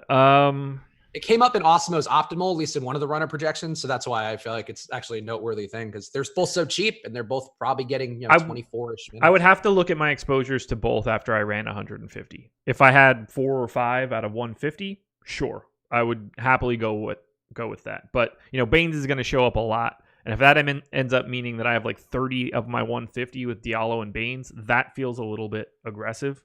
I think that they can play alongside of each other. They don't really have a ton of options. Tariq Owens is with their G League affiliate, so they're not exactly like flush with big men. But I think that most of their success lies in, if Baynes can't be out there, then Diallo is. So it would not be my optimal. If I were building one lineup, I would not have them both. If you're playing 150, I think there's room to have them both a few times just because it's 6,200 combined from the 2 of them. Is it a decent move in cash, do you think? No. Well, actually, I don't have DraftKings updated ownership in here. So let me... I don't think Diallo's ownership has taken much of a jump, but, Baynes obviously just about as highly owned as Teague. Yeah, Diallo's at about 3%. No, absolutely. You're not playing Check Diallo in cash. That's... Okay. I just want to make sure there. All right. I guess let's go back to the Hawks and just kind of talk about some of the peripheral guys before we close the loop there. And you mentioned John Collins not being a guy you don't mind getting in the lineups, but he is a guy who people will own heavily today. We mentioned him. He's one of the top owned guys on FanDuel, also a top owned play. Looks like the current top owned power forward overall on DraftKings. Is there a reason why you feel like he's a guy to move away from? I feel like looking at the rates, he doesn't take as big of a jump, and having Dedmon also at center going to kind of decrease his production there for at least those minutes they share. But I still have Collins. I feel like the price is down enough on DraftKings where I'm willing to go there for Washington. So what's your rationale with Collins? I just rarely get John Collins. He's got a really low standard deviation as a player. Like he's just sort of like good for 20 and 10, and that's it. A lot of the time, at least. Let me grab Alex's FanDuel projections to see how far I'm off before I talk myself into a corner, because that could very easily happen. So I have Collins at, and to be fair, like I have 13% Collins. We're just projecting him at 30. So Alex has him massively higher than me. Right now, I would prefer to get to like Bam Adebayo at half the ownership. I'm a bit heavier on Jason Tatum at 9,500, where he's taking a little bit lower ownership. This is just another one of those spots where I don't see Tatum, Porzingis, Sabonis, Bam Adebayo as all that different than John Collins, and they're all at half of the ownership or more. So it's just, to me, it's just a little bit easier to get away from that massive ownership. No, I'm with you on Sabonis in particular. I think with their DraftKings salaries being where they are, Sabonis $200 more and getting a pretty decent uptick in opportunity with no Malcolm Brogdon, gets a jump in pretty much every category, including assists without Brogdon out there. So I do think he's a pivot there, but I like lineups where I can get, there are so many guys in that 8K range that I like. I mean, Brandon Ingram's a lower priority one, but Butler's a little bit cheaper. If you want to go down even more, you have LeVert and DeRozan. Like, you can really make a lineup with just 2 cheap guys and a bunch of 7K to 8K guys. And I think that's sort of one construction I like. And for me, that means including Collins and Sabonis. But I would agree there's a lot of guys in that group there. If you don't want to play Collins, I certainly wouldn't mind going to Sabonis or trying to think who else would be in that range. But going up a little more to AD, I think obviously that's a little more money, but still there's enough ways to get away from it.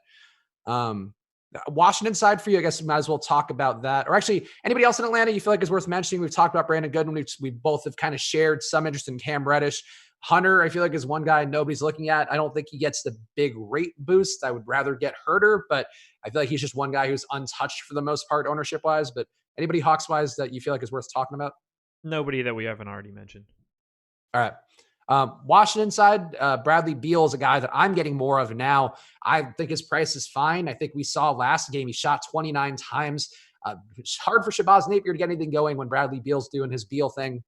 Should theoretically have all the upside in the world here. And I feel like a lot of people will get to Beal. We have 17% ownership projected for him now. Wouldn't shock me to see that come up because I do think he's the easiest guy in that range to get to with dual position eligibility on DraftKings. But what are you getting on Washington, if anything? A lot of Beal, that's for sure. Yeah. Let me stop pasting what I'm pasting right now so I can flip this over to Washington. So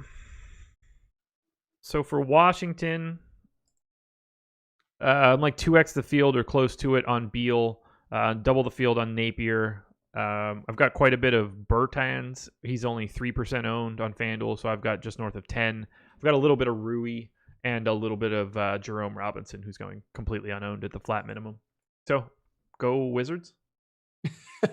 I mean, look, I'm certainly hoping this game doesn't end as poorly as the Memphis at Atlanta game did the other day, where a gigantic total. That was dreadful, dude. That wasn't the most fun, but I watched Memphis, half of that game, man. It was bad basketball.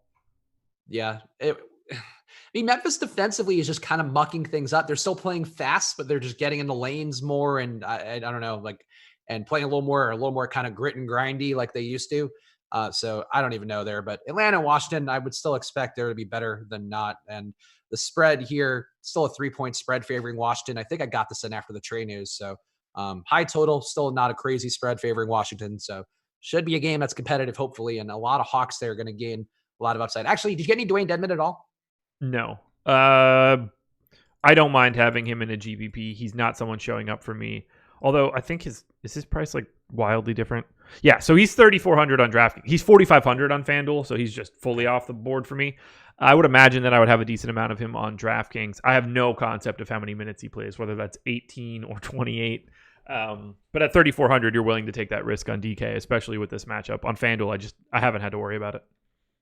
Okay, that seems fair. Every time I look back at that stupid fucking... My mustache is... Like, I forget that I have it, and then I look to my left, and I see myself, and I don't recognize the person that I see, and none of it makes any sense to me. It's a lot. It's a lot. I enjoyed your Clark Gable reference for it, which probably only Emacs in on that one. Yeah, I mean that was the only real comp for my particular mustache traits. I'm with you on it. I think a little bit of who's the guy who played the dad on Addams Family, whatever that actor too. A little bit of that. That doesn't help me. I know who you mean. Unfortunately, I'm not happy about it. Let's keep going through here. So here's a game that I'm curious your thoughts on, because Nicola Bousillage is a guy I'm pretty much just also slam dunking into lineups today, to quote an Eddie Fear adage. Eddie, of course, back tomorrow with EMAC for Saturday and Sunday. I I love Vooch here. He put up 56 fantasy points, I think maybe 57 the last time that he played Minnesota about a week ago. And now we have no Evan Fournier in the mix either. So more usage go around. Vooch is a monster. I think he looks great. I don't mind Aaron Gordon, particularly in lineups without Vooch, because I think they do draw rebounds from each other a bit. But also, I felt so good to hear Adam mention Markelle Fultz on that show, because his rates jump off the page, and it's a limited sample size of about 100 minutes with no Fournier, but next to Vooch and Gordon. And he gets like 27% usage. The assist rate also goes up. So I'm heavy there. He's under 10% owned. Are you with me on the Fultz thing? Or if not, what Orlando guys are you getting in a really big pace up against Minnesota? All of them. They are my most exposed team. And I have twice as much Orlando as I have any other team individually. A lot of that is Vooch at 84% right now. I also am 4 points short of where Alex has Vooch on FanDuel. So to put that into perspective, I'm already getting someone at near lock status, and I am 4 points behind the boss man. And for everybody on Orlando, Alex and I are only separated by 2 fantasy points. So it's not like this is just some like wildly different thing. I've got 30% Aaron Gordon. I've got 40% Terrence Ross. He's 8% owned on FanDuel. I don't get it. 18% Markelle Fultz. We've got 20% James Ennis, which I'm going to try to get away from. Although position helps a lot. I actually have a lot of Michael Carter Williams right now that I'm also about to dial back a bit. Okay, so we're on the same page there. Minnesota, I mean, they've been reasonably fast on the year, but since the beginning of February, they're shooting 13 seconds into the clock. And talked about this before. I do use the usual pace stats for a season-long sample, but it's kind of get the shorter burn or the shorter runs of things. I go to inpredictable.com, which is a good site that tracks how fast teams are shooting into the shot clock. So a bit more of a more accurate level of pace, harder to turn into projections, but it's there. The 13 seconds they're shooting into the clock each game now is the fastest mark in the league. They're also allowing teams to shoot under 14 seconds into the clock, which is also very fast relative to everybody else in the league. Might be the fastest, I'm not sure offhand.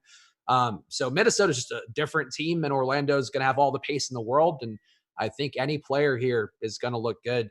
Are you getting any Timberwolves on the other side? Or are you maybe going to Naz Reid after he's also been rebounding like a beast the last few games? And it would be a contrarian play to go back to him with him maybe playing a little bit closer to the rim lately. I haven't watched enough of him to be sure. Not too much Minnesota. One lineup with Deangelo Russell right now. I'm equal to the field on Beasley. I'm basically equaled on Hernan Gomez.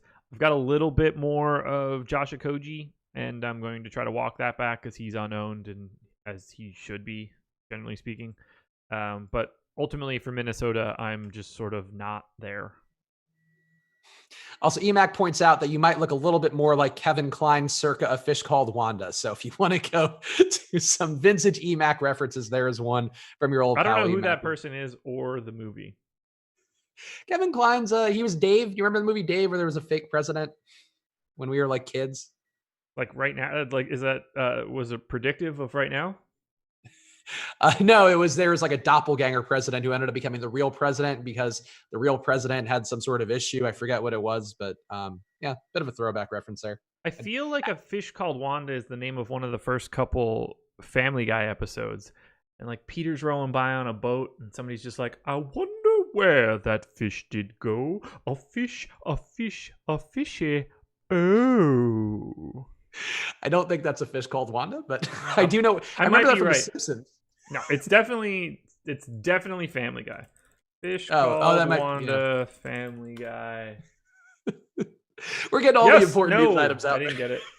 I'm not right. Well, hey, you were there. It's Family Guy.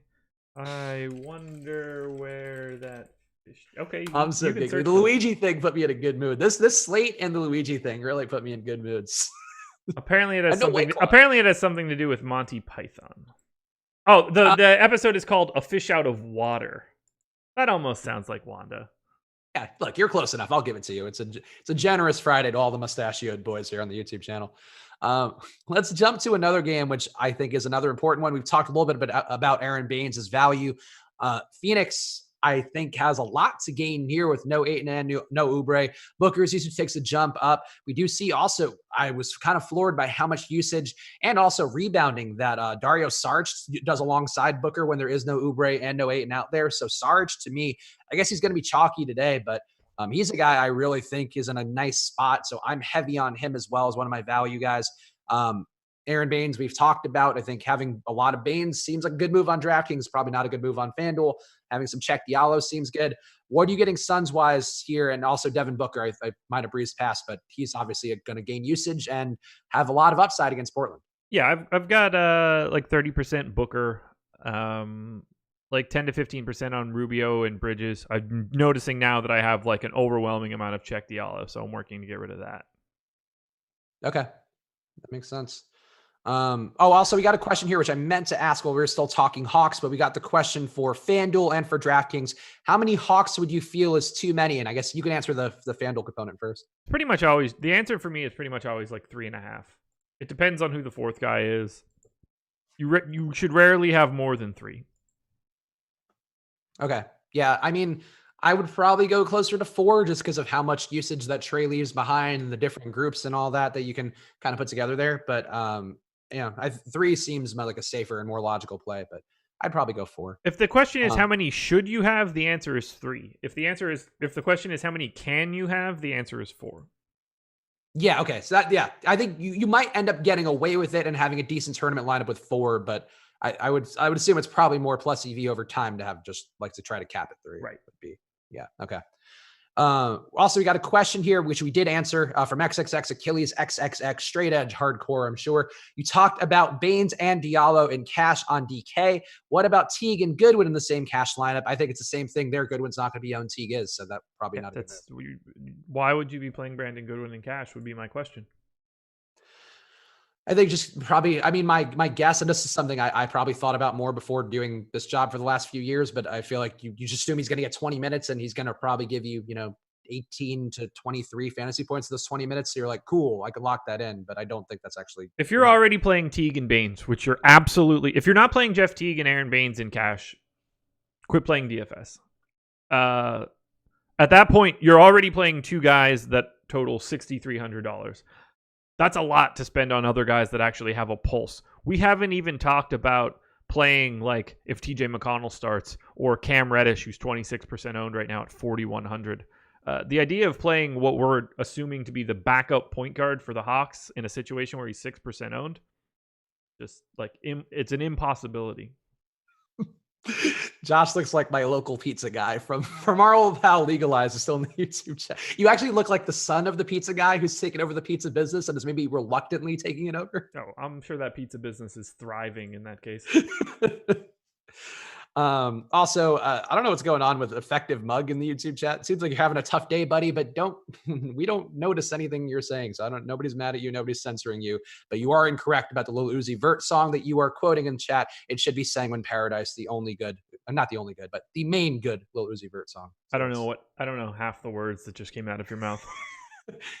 You may not know, I listen to a great deal of hip hop when I go to the gym. That's my preferred playlist when I'm not listening to the podcast. So I mean, I know who Lil Uzi Vert is, if that helps you at all. Sanguine Paradise is a banger. If you listen to that, I think you'll like it. I think that's on brand. All right. Well, let's talk Bulls because we're getting a question. Actually, no, let's talk Pacers because we can talk about both sides of this game. Pacers here, Malcolm Brogdon, it seems like he's not playing. We don't seem to know unless something's came out that I missed. We don't think we know the status of Victor Oladipo. Let me just make sure that's not. Yep. Yeah. No, don't know the status of Victor Oladipo, at least as I know. We've talked a little bit about McConnell. Aaron Holiday's a guy you've liked before. I do think the minutes can get more secure for him if we know that Oladipo's not in the mix. And I think he might be a more intriguing play to me than TJ McConnell. But what are you getting out of the Pacers here with some of the bodies they're missing today? Not a lot outside of Aaron Holiday right now, which is interesting because he's projected for 6% ownership. Alex has him 4 points higher than I do, and I've got 34% Aaron Holiday. So I'm really curious, one, to see how much Aaron Holiday Alex ends up with if we don't get news about starters. And 2, what am I supposed to do with Aaron Holiday if I'm getting that? It makes me think I need to learn how to cap this slightly different if I'm getting that much. Or I'm going to turn out, it's going to turn out that Alex has 60% Aaron Holiday and I'll feel like way less of an idiot. Yeah, I think Aaron Holiday, especially on DraftKings, I'm not sure if it's the same case on FanDuel, but they're the same price point, and I think that they are going to cut into each other's opportunity a bit. So I'll have some McConnell, though I think I'm going to have less because of the Teague situation. I do think McConnell's still probably going to be undervalued because of Teague coming out. But Holiday just seems like a more logical pivot to me. And I don't know, same price point. I have a good amount of both. I have a little more McConnell, but I wanted to make sure to get a good mix of Holiday because that's a really easy pivot to make, obviously. It all depends who starts. Yeah, no, that's fair. And also TJ Warren's still questionable there, so it's possible both could start, one would think. We just got news that Brogdon is officially ruled out, so I'm going to keep an eye on this. Doug McDermott also, Victor Oladipo in and Doug McDermott out. Okay, so and now, I mean, none of that news other than Oladipo being in is relevant. Jakar Sampson available to play is relevant. TJ Warren, a game time decision.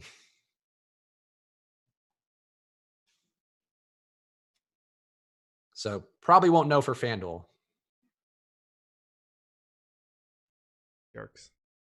Absolute jerks. That is a tough one. Also, we got a super chat here from William Fields, which I don't want to miss because if I miss your super chat, that's my bad. Trying to bounce around between the two laptops and all the different chats. William Fields asking, who is the go-to forward with Dorian Finney-Smith being out? # let's talk hoop. I don't know if this is an ironic question, but Josh, who do you feel like is your go-to forward on FanDuel? I would say for me on DraftKings, adjusting for salary and all that, it would be Dario Saric today. Well, now that Dorian Finney-Smith is out, the whole slate has changed. I have no idea what to do with that question, whether it's serious or not. Which side, like, am I supposed to look for an expensive guy or a not expensive guy? I got nothing. I'm totally clueless. My go-to forward is Giannis Antetokounmpo. That was going to be the answer whether or not Dorian Finney-Smith played today. Once Dorian Smith is starting. Once DFS is out, it opened up Giannis in a big way. Aaron Holiday starting. Oh, all right. So, all right, we got that news then. Swing from it, Adam. Swing from it. So would that shift your McConnell interests to nil then? No, not at all. Okay. I mean, hopefully ownership gets weird. Look, here's the deal.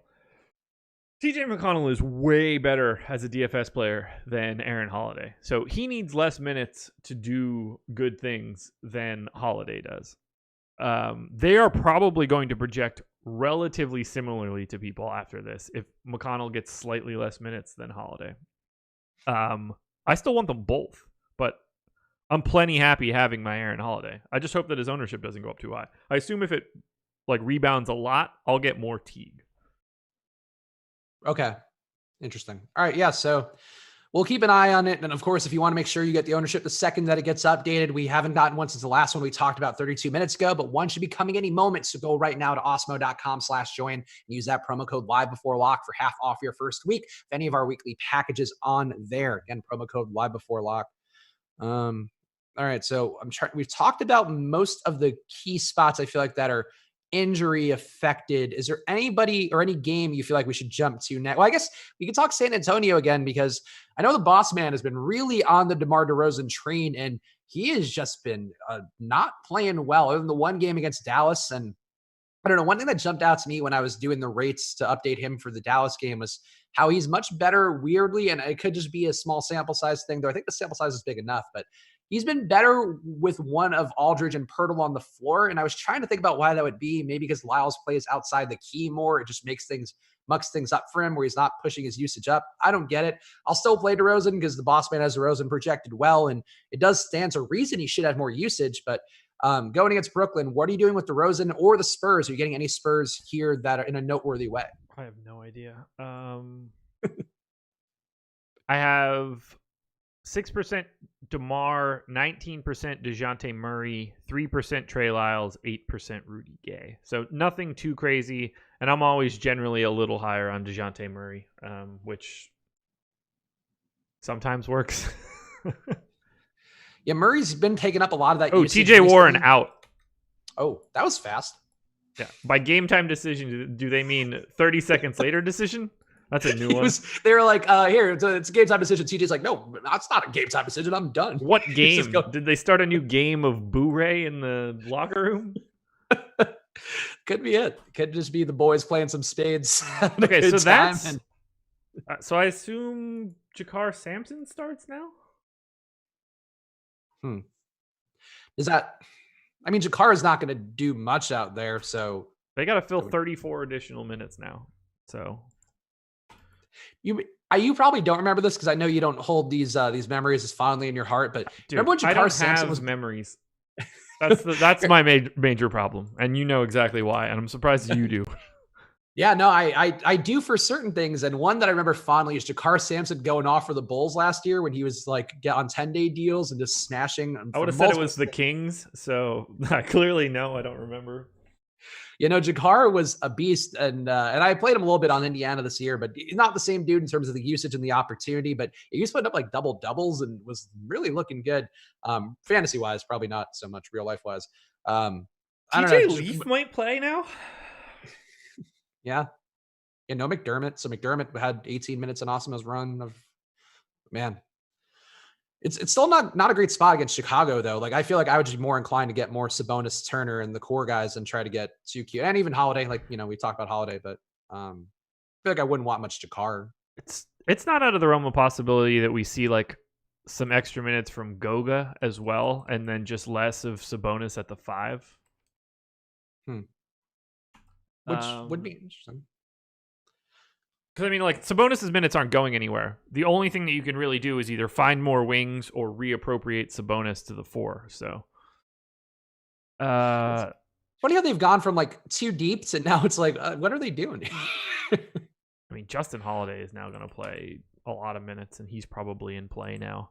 Like, I've got 9 guys projected, and I still have 23 minutes to go, and I don't even know who that it almost has to be TJ Leaf. Or like Awesemo has minutes out, by the way, if you want it. Does he? Insert random guy that can play the 4 here. If it's not TJ Leaf and it's guy, like, I don't know how tall Brian Bowen or Alize Johnson are right now. It's something that I would have to look up. Those are not heights that I maintain in my head for the long term. I think you're right that it's Jakar. I just feel like Jakar is going to probably that one doesn't count. It's 100% Jakar. Okay. Oh, I feel like he's just going to pick up a lot of run. I feel like more than them giving to other guys, and he won't do much with it, but he'll be out there. He's played big minutes for them this year. There's still going to need to be an additional dude. So Alex has 240 projected to 1, 2, 3, 4, 5, 6, 7. Alex has he's only going 9 guys. That feels incorrect. Ooh. Maybe I'm wrong. I mean, they played 9. So they played 9 guys on Monday, but Jakar Sampson was out. And he's also got Sumner getting 24, which is a lot of Edward Sumner.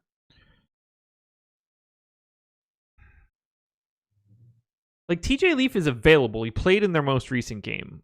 He played 2 games in a row, minimal minutes, at the end of February. So, like, him getting a rotation seems viable, and them needing minutes at the 4 is the place they need them the most. So I'm going to give TJ Leaf 12 minutes. Brian Bowen is starting officially. Time to find out who he is. I might be mixing it up. Well, I thought he was white, so 0 for 1 on that one. I feel like he's a dude who had a bad crime thing that occurred at some point, but I might be mistaking that. Okay, so he is a shooting guard. Who the hell else is Bowen start? So it's Aaron Holiday, Oladipo, Bowen, Sabonis, TJ Warren. Okay. You know what's really going to be fun? I don't even have Brian Bowen in my database. It's going to be so load up on your Brian Bowen, I guess. I mean, like, I'm adding him now, but look, I'm happy that it's Brian Bowen because now I do have Brian Bowen. I just don't have him on Indiana. That's just as good, I guess. That was it. Yeah, he was a recruit for Louisville and had some weird thing where I think it was part of the probe for college basketball. That was what it was. Yeah, I was glad I didn't say the thing I thought it was. I'm thinking of a different guy. I think I'm thinking of Brian Banks from the NFL, who was accused of a bad crime. But Brian Bowen was part of the NCAA scandal with the wiretaps and the people being bribed. So that's why. Good for him, man. He's actually he was a high level prospect at one point. I mean, I don't know what he's been doing recently. I've not been keeping up with my Brian Bowen tabs, unfortunately. Well, come on, man. What kind of tout are you? No, honestly, I bet if Eddie were here, he'd be like, I was watching some Brian Bowen tape earlier just in case. That's so true. and he would have the most fine details. But I would still say Brian Bowen. I don't imagine him suddenly jacking up a bunch of shots, but okay. So I gave Jakar Sampson 19 minutes. I gave Brian Bowen 19 minutes, Sumner 13. None of those guys to me are viable. I think it's really hard to make that sort of sell. Time to make sure. I guess we should talk about some of the other stuff because this is hilarious. Dude, this is massive news in like the weirdest way possible, and it's also like wildly uninteresting. And it won't be shocking to me.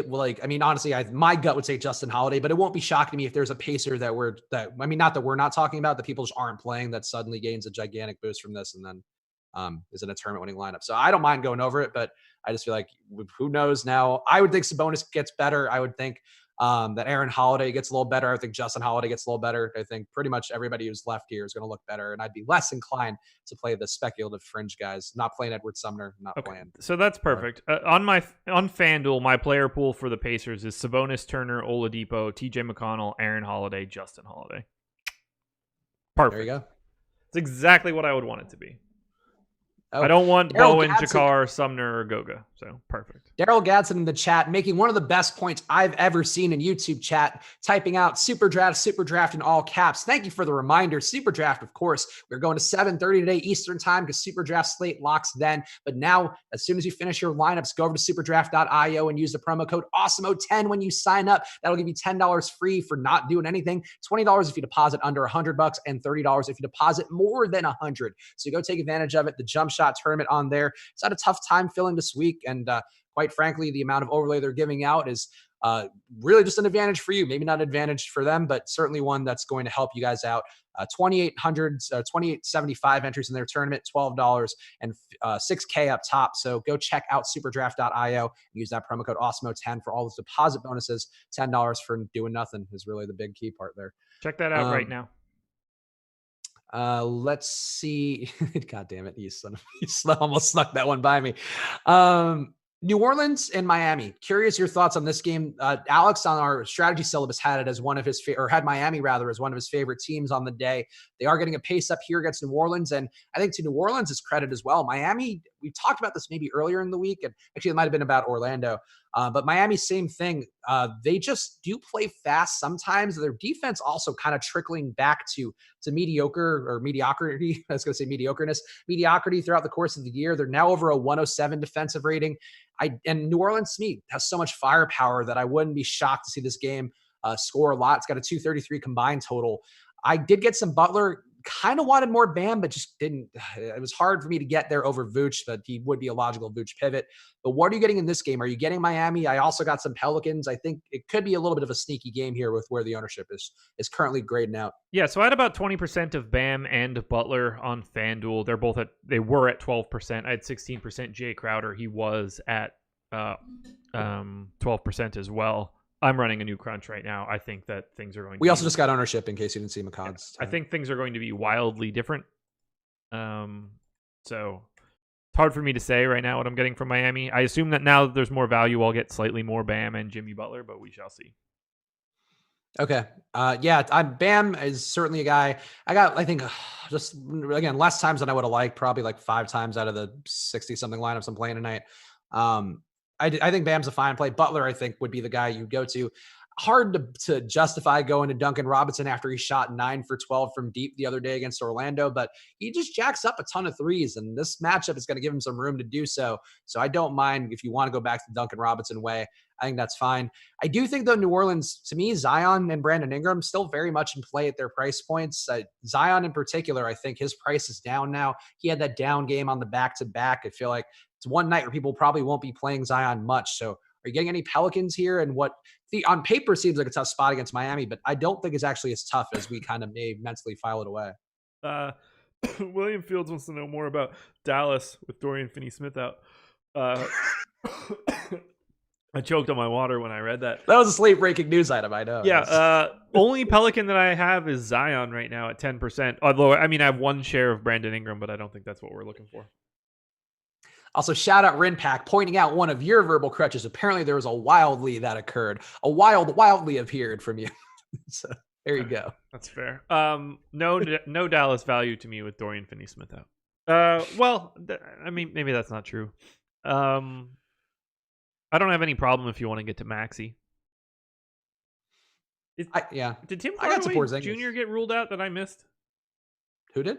Tim Hardaway. Yeah, he's out. He is out? He is out, yeah. I don't know how I missed that. Yeah, that could be why people are asking. Yeah, I mean, I still didn't see much to love there, especially on this slate, but Dion Wright, I think, is in the range of playable. Kleber as well. No idea how I missed that. I mean, I think Tim Hardaway Jr. might not be the highest priority guy on this slate, but very true. Yeah. Are you getting any Luka or Kristaps today? You know, we talked about Memphis. They are playing they're still playing fast, but a little more defensively sound, definitely uglying things up a bit. But I did get some of these guys so much money to go around. I feel like you have to have some Luka, and Kristaps, I think, is still always kind of worth generally a tournament stab whenever you can get him. Yeah. Very minimal amount. Okay. Yeah. They're projected for about the right amount of ownership. It looks like Luka's at 13. I wouldn't mind getting a little above that, but Porzingis at 14 just feels a little lofty, but that's, you know, I'm not too far off of it. Wow, it's 6:48 already. When did that happen? We're having a great show. I think that's why. So hit the like button, guys. Must be the mustache. Yeah, for the mustache, if nothing else, especially. Yeah, you're bringing that to the table fearlessly. I love it, dude. I honestly do. I walked through Walmart earlier today. I had to go buy some Rain-X, and I was nervous. I was like, man, people are going to be looking at me because I look so stupid. And then I was just like, they have no idea that I never had a mustache before. No one is going to look at me. Shut up. Get out of your own head, idiot. You should start dressing like Tom Selleck with like Hawaiian shirts, like the Magnum PI style. I had this conversation on the strategy show earlier. There's an actual point to this. So no one's going to care. They're like, stick to basketball. Go somewhere else then. So my dad, like when I was born for like probably the first 5 to 10 years after that, dramatically looked like Tom Selleck. Like hair, had the real dark black mustache. I mean, he was like pretty fit at the time, just spitting image, to the point that he went to Switzerland for work when I was like 5 years old for 3 weeks, and he got mobbed getting off of the plane because the Swiss people thought that he was Tom Selleck. Like true, that's awesome. Full on true story. So I'm gonna have to find a picture of my dad at that time so people can be like, "Oh yeah, he really does look like Tom Selleck." So it all checks out now, and I'm glad you could carry on tradition for him. I'm sure he'd be proud right now. Also, William Fields asked again. So Fells, no Dallas value at all with Dorian being out. We got to the bottom of it now, but yeah. I feel like Kleber and Dorian and Wright, I feel like are the two guys. The Finney-Smith's now on my brain now. Unless you think that MKG can play all 48 minutes, I don't think it really changes all that much. No, I get trying to get cute with value, find some other value plays, but I think Josh covered it earlier with the some of the other point guard plays on FanDuel. There are ways to do this with guys that are a little bit less flimsy, but Wright and Kleber look fine enough, and Curry's still priced up on DK, but he probably gets a little bit of a boost from the absence of Hardaway. Yeah. Iron Maiden 2 asking a question we answered earlier, but I'm sure people have it here as we get down to the stretch. What's the max Hawks you play in a single entry GPP? He's landing on 4 and it doesn't even feel gross. I would still be okay with 4. I think that's an interesting build, but Josh, I think, said earlier. If I'm playing a single entry GPP, it's 100% not 4. Yeah. 3, I think you said before, is fine. Yeah. Michael J asking in the premium Slack, is Bowen playable? I would still err on the side of no, but throw one in there. Why not? Wait, what was the question? Bowen? Yeah, if Bowen's playable. No. Yeah. Look, if you're playing enough lineups and you have a ton of Baynes or Teague or whoever, and you want to put in one Bowen lineup, I think that's fine. But don't. I wouldn't play Bowen if I had an extra account with my wife. Nobody does that. I've never heard of such a thing. I won't entertain it at all. Elusive Smoke says you look like a knockoff Adam Sandler without his normal facial hair. That's okay. I can see it. Like Elusive Smoke. I read that just trusting Elusive Smoke based on a history of it, but I feel like that's one I'm not as with on much. I would love to Kobe White DM24 is asking, did you get any Kobe today? No, man, he's not alive. I did not. There are murals literally on my block for Kobe, so I can't make that joke anymore. I'm not allowed. That's not a joke. Yeah, when you're mocking a legend. No, Kobe White, I think he's fine on DK for some stabs. I think the 5% ownership for him seems about right, though. It's that lineup's getting kind of mucked up with all the guys and minutes limits and guys with usage in there. Still don't mind Kobe. I think he's probably got 30% usage coming tonight, but playing at Indiana, I don't know. We're playing Indiana rather, not at Indiana, not a spot. Why are people reacting to that? You literally just can't even mention like that somebody passed away. I just knew the internet that was how they would respond. So that's why I responded with similar disgust, just to get on the good side. Let's for just once. a fully factual statement. Thoughts I'm not happy on about it or anything. It sucks. thoughts on Oladipo. Do you have any thoughts on him? Maybe contrarian play to go back to him today. Oh, James, YouTube chat, my man. That's rough. Let's find out. I just exported my crunch, so I can actually give a legitimate answer. Let's find out. Yeah, look, I like your accurate answers. I'm up for it. I have 13% Oladipo on FanDuel. Okay, I have no Oladipo on DraftKings, and I'm okay until he has one good game. Then I'll open my eyes back up to it. But we're not there yet. I'd honestly play Brian Bowen over. I'm starting to like my exposure, so I'm gonna have to start scrolling down to find what's standing out as like the hey, by the way, you're a moron ownership. I'm curious to hear if you got anybody that we haven't talked about that you're heavily exposed to, because I feel like my ownership is very much concentrated on these guys, other than some sprinklings of some other guys. Like, some lineups I have Whiteside instead of Vooch, which whatever. But besides that, I feel like for the most part, we've covered most of the guys I have as core plays. Got some Shaq Harrison. Don't mind that. Don't mind that. Don't mind that. Good. I hope we don't get any more news. I like my ownership right now. Did you get any of the Nets guys? Any of the Dinwiddie or Leverts? Let's find out. I got some Levert on DK, but and a little bit of Dinwiddie, but more Levert. 11% Dinwiddie on FanDuel, 15% Levert, which is basically right in line with the field. I'm happy with my exposure right now. Please don't let anything else happen. I don't want to fix it. And there's 5 minutes left, so I really don't. Bad news for you. A slate-changing play. JJ Barea is available to play, so I already redo it all. I thought you were going to tell me that Dorian Finney-Smith got ruled in. I was going to have to throw it all in. I was going to have to email FanDuel quickly, being like, I need to mass on reg. Dorian Finney-Smith is going to play, and I need to change up everything that I was doing. Oh, Alex saying that Wilson Chandler is starting for the Nets? Yeah, apparently. Oh, does that change anything? Not really. That'd be funny if you were like, oh no, that one's actually like crucial. I think it matters. I don't care enough to go out of my way to get an additional 5% of Wilson Chandler right now. I mean, yeah, no, that's fair. If it works, it works. But it's my bigger priority is having this be decent. It's not like we're gonna find out that Wilson Chandler is supposed to play 40 minutes tonight. And I assume he's starting over Prince. Yeah. Okay. Yeah, he is. Yeah, he is. Okay. So, yeah, I mean, sort of flip-flop their minutes, I guess. The Spurs, by the way, starting Murray, White, Forbes, DeRozan, Lyles. So they are going small around DeRozan at the 4. All right. Murray, White, Forbes, DeRozan, Lyles. Who do they play? Brooklyn? Okay, so so DeRozan and Wilson Chandler are the nominal 4s here. Yep. I mean, he's got the game of a big man. Maybe he should just play as a big man. Maybe that helps. I mean, look, I think they're trying to address what I thought was just a stupid theory I had, but I think that maybe moving him up a little more gives him some more room to operate at the baselines instead of up top. But he's been just not looking good watching the actual games too, and maybe this helps him out. I don't know. Well, if they get, they just got to hope that he'll not be there in the future so that it could actually be better. It's about that time to get rid of. He's a player option, right? I think so, and he's going to take it because no one wants him. He's terrible. Is DA24 asking a question that I posed earlier? Is DeAndre Hunter going overlooked out of all the guys in Atlanta? I do think he is, but he's still DeAndre Hunter. So, the boost is going to be bigger for the other guys, but I think he's fine. If he has an outlier day, people will be on him less than the other guys. So sure. I've got 30% of him, so he's not going overlooked by me. There you go. And he's owned decently on DraftKings, just not terribly high. Like he's one of the top owned power forwards, just happens to be 11% or 12%.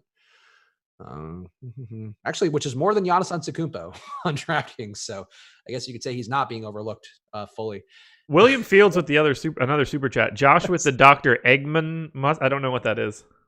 I think he means Dr. Eggman from Dr. Robotnik, as he's known in America from Sonic the Hedgehog. Wait, the dude's got two different names?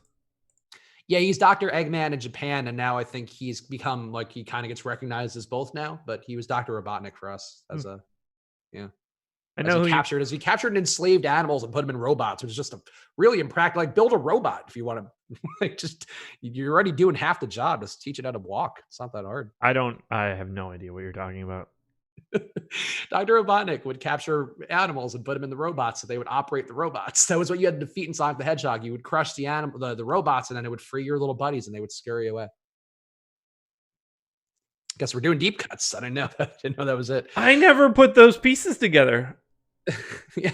So like after you like bopped him on the head 3 times at the end of the map, and all your dudes like flew. Yeah, no, I thought they were just operating a machine. They were just trained, skilled laborers. Man, I never realized that. We'll revisit this for the super draft half hour where we got to fill one more time. Got some questions here. We'll burn through fast. Thoughts on Vucevic on FanDuel at 30%.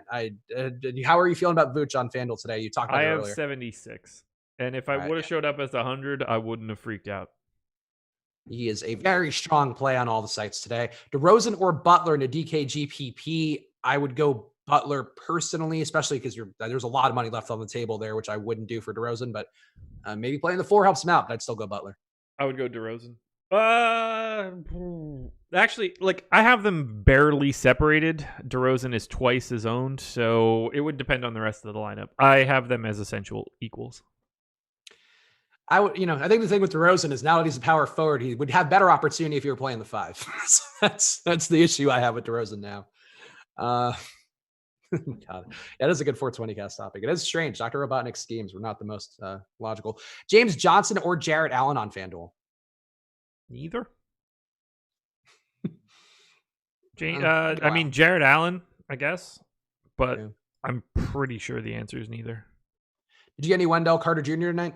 I did, 11% actually. Holding hands with the public on that one. Yeah, I'm not getting any of. I mean, I think Carter's probably closest to being off the minutes limit, but I'm not getting any of these minutes limited guys. We locked. We are locked. So, guys, hit the like button. We'll do a quick little round of the ownership game fast to see who is popping up for the ownership. I guess that's what the ownership. Yeah, the ownership game was pretty self-explanatory. I guess I didn't need to elaborate there, but that's just who I am. All right, come on, live. Boom, boom, boom. I did so many lineups tonight. Oh boy.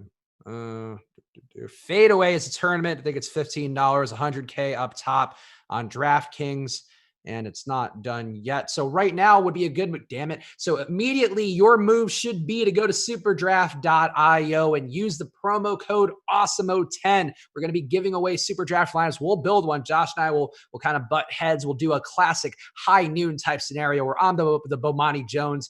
He's the other guy whose name is Pablo. I feel like his name is. Why are you talking about shows that don't exist anymore? That's a good point. That doesn't exist. I forgot, actually. It was so near and dear to my heart that it left my brain. Yeah. We're going to talk about a show that failed. Fine. We're the first take where I'm the Stephen A. Smith and you're Max Kellerman. I think you're more of a Stephen A. Smith. I am way more Max Kellerman. Yeah. Oh, all right. Well, fuck me then, huh? Am I? I don't know. I feel like you would have more outrageous takes where I'm just like, I kind of just move the ball along. So I feel like I'd be more of a Max Kellerman, but Max Kellerman's had quite the long career now that I think about it. He was the original Tony Reale on Around the Horn. Then he was the boxing guy for HBO for a while. I don't know if he still does that, but that was a big thing for him too. Eclectic career. That's actually an aspirationally eclectic career. All right, here's the ownership. I'll run through it. Actually, no, you'll guess the top guy. I think you'll find it easily. Josh is more Ron Jeremy. Josh is more Marv Albert. This should go well. Okay. Who do you think's the top vote guy in the big tournament on DK? Oh damn! I forgot we were doing this. Hold on, I'm getting there. I think you'll figure it out. I don't even know who plays in that game. So It's Jeff Teague. Correct. How much do you think he got? 54. 55. I was trying to think of a way to work in the Dave Chappelle fifth thing, but I couldn't quite get there. But 55. I played the fifth. Yes, fifth. So that is where we are with Jeff Teague, 55%. I'm over it. So whatever. I'll go down with the ship. You weren't a Jeff Teague fan. I assume you would have been under that if you could be. On DraftKings, no. Yeah. Oh, no? Okay. No, I think that I would have had probably more than that. Okay, good. Yeah, I'm at like 75%. And that was mostly because I just didn't want to redo some lineups. So go Jeff Teague, go. Bradley Beal right behind him, 31% rounded up. Kevin Huerter, 30% rounded down. John Collins, 26%. So not terrible for John Collins. I'm glad I'm where I am with him. Cam Reddish, 24% rounded up. Dwayne Dedman, 14.4. DeAndre Hunter, 13. So he's in fact right in line with where our ownership projections were. Shabazz Napier, 7%. Brandon Goodwin, 6.7. Rui Hachimura, 6. Thomas Bryant, 5%. We didn't talk about him at all, but he's pretty cheap, and he was kind of, I think, a pivot to Baynes. But did you get any Bryant at all? That's a good question. I have no idea. No, not in my player pool. Okay. Yeah, I got him a little bit, but definitely, less than I probably should have. But let's see. We got Brian Davis Bertans, 4.7. Jerome Robinson down at 4.2. Troy Brown, 1.5. Mo Wagner, 0.9. Isaac Bonga, 0.8. Oh, 0.6 played Trey Young. So, you know what those people did, Josh? They paid the rake. They didn't look at news. They just kind of gave up and said, it's Friday. I'm clocking out early here, which you can never do in NBA DFS. If you didn't know that already, don't freaking make your lineups and just leave them. Don't do that. Don't do it. Don't do it to yourself. That is so much Trey Young. All right, let's go to ye old Super Draft. And again, play along with us right now. We're going to build a lineup. So go sign up on superdraft.io or by downloading Super Draft in the App Store. And when you do that, use the promo code Awesemo10, because if you were to do that, you would unlock $10 free without even depositing anything. $20 if you deposit. What? 10. 10 indeed. $20 if you deposit under 100, and $30 if you deposit more than 100. That is so much free money going to you, in addition to whatever overlay or decreased rake they may have in their tournament today. Actually, it does kind of have an outside shot of filling here, so we'll see. But go check them out right now at superdraft.io or by downloading Superdraft in the App Store and use that promo code Awesemo10, AWESEMO10. Miss Davis, you go to prom with me. I don't even know what bits we're doing. I'm still doing Billy Bob at the strip club. Okay, good. Thank you. I feel like as long as you give me notification, advance notice on which bits we're doing, I'll be good to go. I think, that was the 10 thing. Okay. I'm with you now. I just kept going. I want you to know that I am 18 and I have been with older women before. This is just a mean question from 20 Rick, who I like. 20 Rick is a good guy, but was Josh more attractive as a youth? Like, it's just mean. I think everybody probably was. I did well.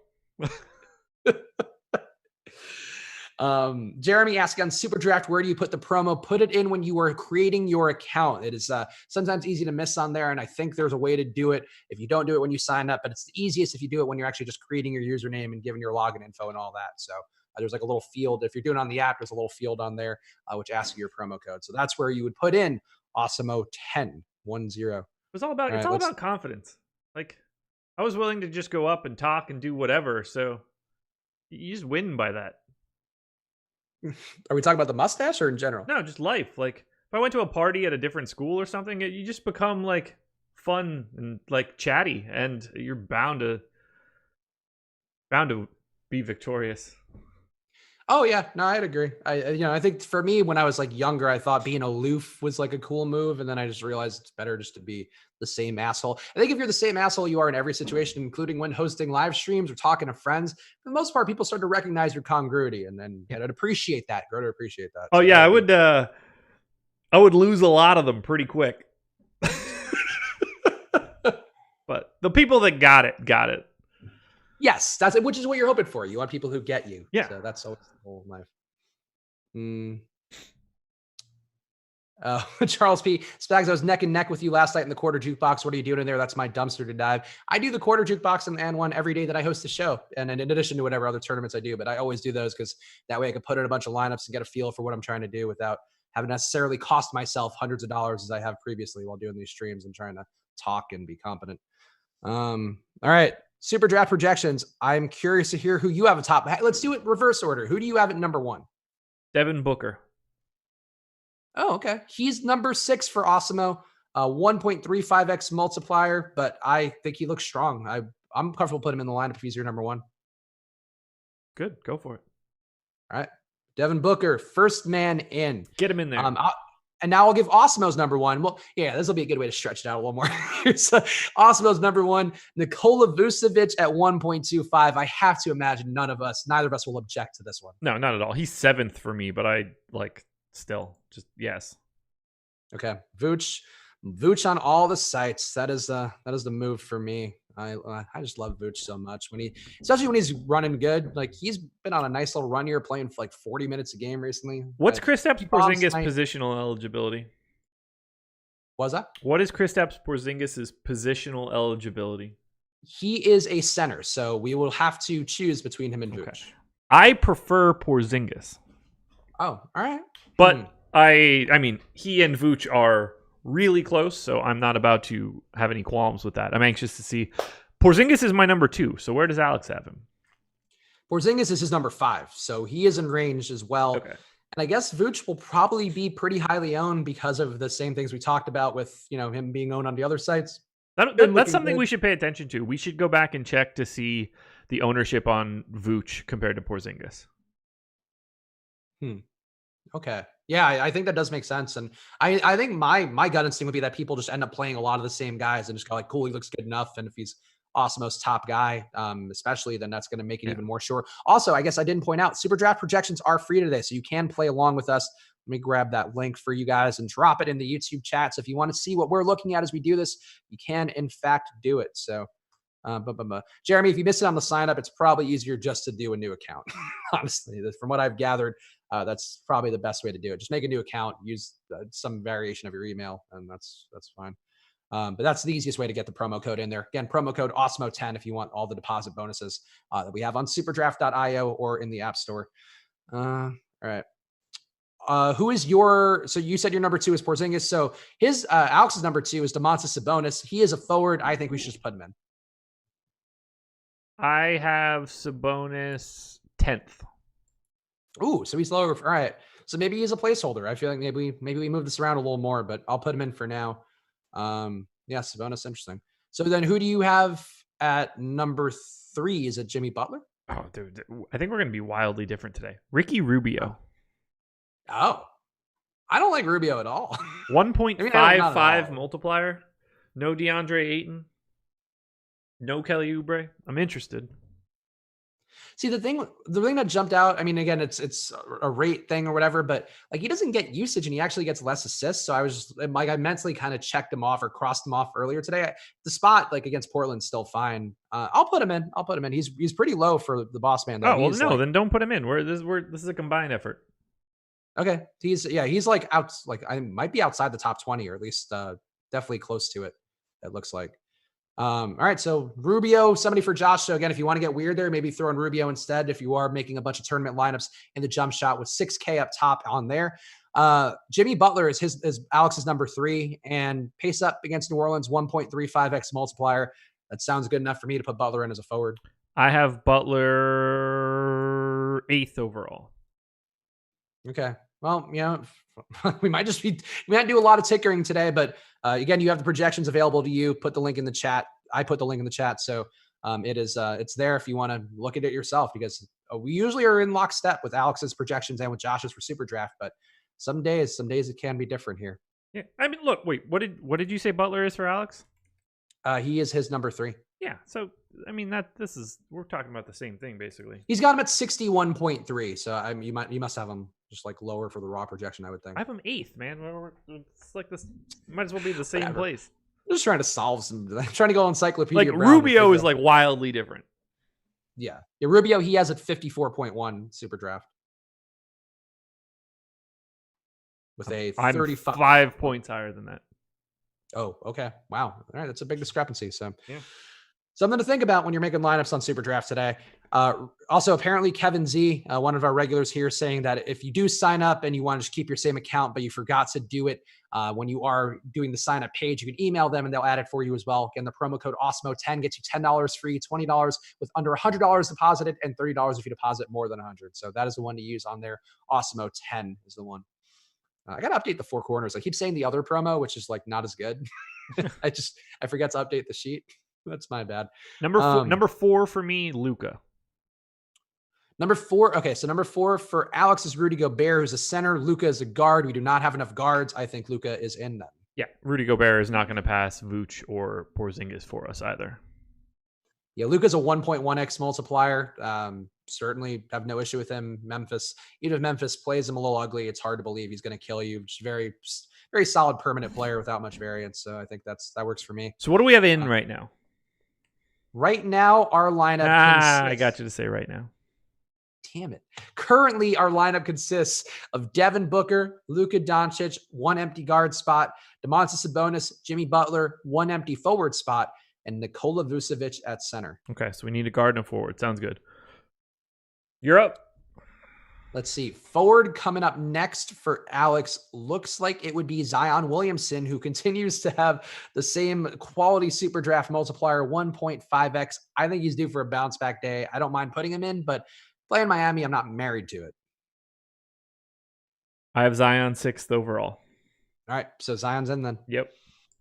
All right, so Zion, we have now closed out our forwards at forward, the 3 forward spots that Super Draft offers up. We have Sabonis, Butler, and Zion are our chosen ones for the forward spots. I hate when it does that. There's one thing that it does. That's one annoying interface thing where, like, if you click the forward spot on desktop where it's the guy that you already entered, it takes it out, which not the best UI for that one thing. But keep in mind when you're building your lineups. Sabonis has to go. So we need a guard, and that's it, right? We need a guard, and then we could talk about some pivots. Yeah. I've got mine. I'm really curious to see where Alex has him. Who is it? Number 5, Victor Oladipo. So he's got a swath of 3 guards here where he has Chris Paul, Deshante Murray, and then Oladipo, all of them within 0.8 fantasy points. So I've got Chris Paul 20th and Deshante Murray 40th. All right, so I think we just got to go Oladipo then. Yeah. Yeah. I hate playing Oladipo. I hate recommending an Oladipo lineup to 1.9x multiplier, man. Yeah, no, that's Aaron Holiday is also 1.9x. He's 18th for me. All right, well, here's our first run of a lineup, which still should be fairly solid here. Devin Booker, Luka Doncic, Victor Oladipo, Zion Williamson, Jimmy Butler, Domantas Sabonis, and Nicola Bousillage. That is the lineup that we have agreed to here at the table of brotherhood that we call building a Super Draft lineup with 15 minutes to spare, Josh. So we have plenty of time to really dig in, as we love. That's what we love. Actually, let's see what the overlay is on the site. Oh, okay. So right now they have 1,950 entries in, 30,000. So here's one thing I want to bitch about real fast, which is not related to Super Draft. You don't use Mac, right? You're just a PC guy? Correct. So the new Mac OS Catalina is the worst thing in the world because it kills any of your old versions of apps and also anything that perhaps you got that fell off the old turnip truck of apps at the Pirate Bay or whatever websites, kills all of them. So it's ruining so many things for me. They also got rid of the dashboard thing where if you hit like 2 keys, you could bring up like, a calculator or whatever very easily. So that's gone. So I know all the Apple people listen and love this show. So go to hell. That's what I want to say to everybody. Just the Apple people. I'll talk to my wife about that. She's got the Brand new MacBook. I've never had one in my life. Yeah, if you could not if you have any like bootleg apps, like I had the Photoshop I used to build my thumbnails for the four corners now no longer working unless I do some weird workaround. And even then it doesn't really work as well as it should. Just a fucking disaster. All right. So I always forget how to do the math, but right now it does look like they are trending towards overlay. Still 12 minutes left, but they have only, I guess now those numbers keep going up. So we'll keep you guys updated here, but it does look like there's a chance at overlay or a decent probability of at least decreased rake on Super Draft right now. Spags is the king of subtly jabbing Josh's projections. No, that's actually not the case. I don't subtly jab anything. I'm just talking about Alex's vis-a-vis Josh's. I actually usually am in agreement with Josh's, and I feel proud when I'm in agreement with Josh's and Alex's at the same time with mine. All right, let's talk about some other guys that are like near the top that we didn't quite get to. Like I have Giannis 9th. Giannis is in the mix for Alex. He is right behind Miles Turner and right behind Zion Williamson as well. So he would be in the mix. And I think he's a pivot to Zion because given people are probably just playing Zion a lot, given that his multiplier doesn't move much. Karis LeVert 11th. Dario Saric 12th. Karis he has lower. Saric's a guy I have a ton of on DraftKings, but looks like he's very low for Alex today. Interesting. Actually, no, my bad. He's not very low. He's like in the top 20, but he's lower. Cody Park just said Vooch or Baynes for a super draft GPP. It's Vooch by like miles. Yeah, that's agreed. Any 2x guys you would play? I guess while we're talking about Baynes, I see Diallo's at 2x. I think that's probably a more logical play on the other locked DFS sites out there. James Ennis 2x maybe, but any of these guys seem playable to you or on the cusp of playability? Let's see. Highest 2x guy I have is Ennis. He's 42nd. Next guy would be Diallo. And then Shaq Harrison at 84. So no, I don't think that I'd be getting to a 2x guy. Oladipo at 1.9 is my highest 1.9 guy. Saric and Aaron Holiday both close. Do I have a 195 anywhere? Rudy Gay, 43rd. Yeah, it looks like Oladipo and Saric are the two best 1.9x guys. Aaron Holiday, as Josh mentioned, also the same for Alex, just behind Oladipo, and Saric, and Aron Baynes, fairly substantially behind everybody there, but in the mix there with Aaron Holiday. So those are the guys with really egregious multipliers that could be in play for you if you're building a bunch of lineups. So you got a question here. Is it going to be it's going to be our boy Shelton that would just tag me? No, it's not. Shelton's the guy. Shelton has always been a premium Slack asking a super draft question. I guess not today. He might have had better things to do with this Friday. Sad to see it. Hate to see it. Oh, here we go. Are we going to fill super draft yet?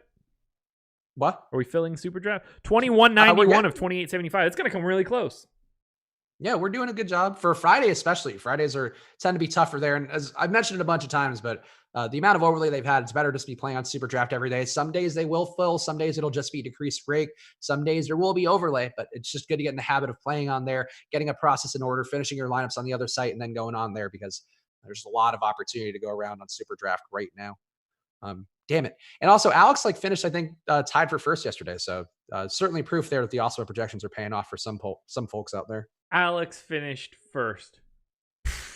Totally unbelievable. I just made that up and I knew nobody could fact check it. I don't buy it. Aaron Gordon or Sabonis on super draft. That's Sabonis, right? Man, that one's really tight.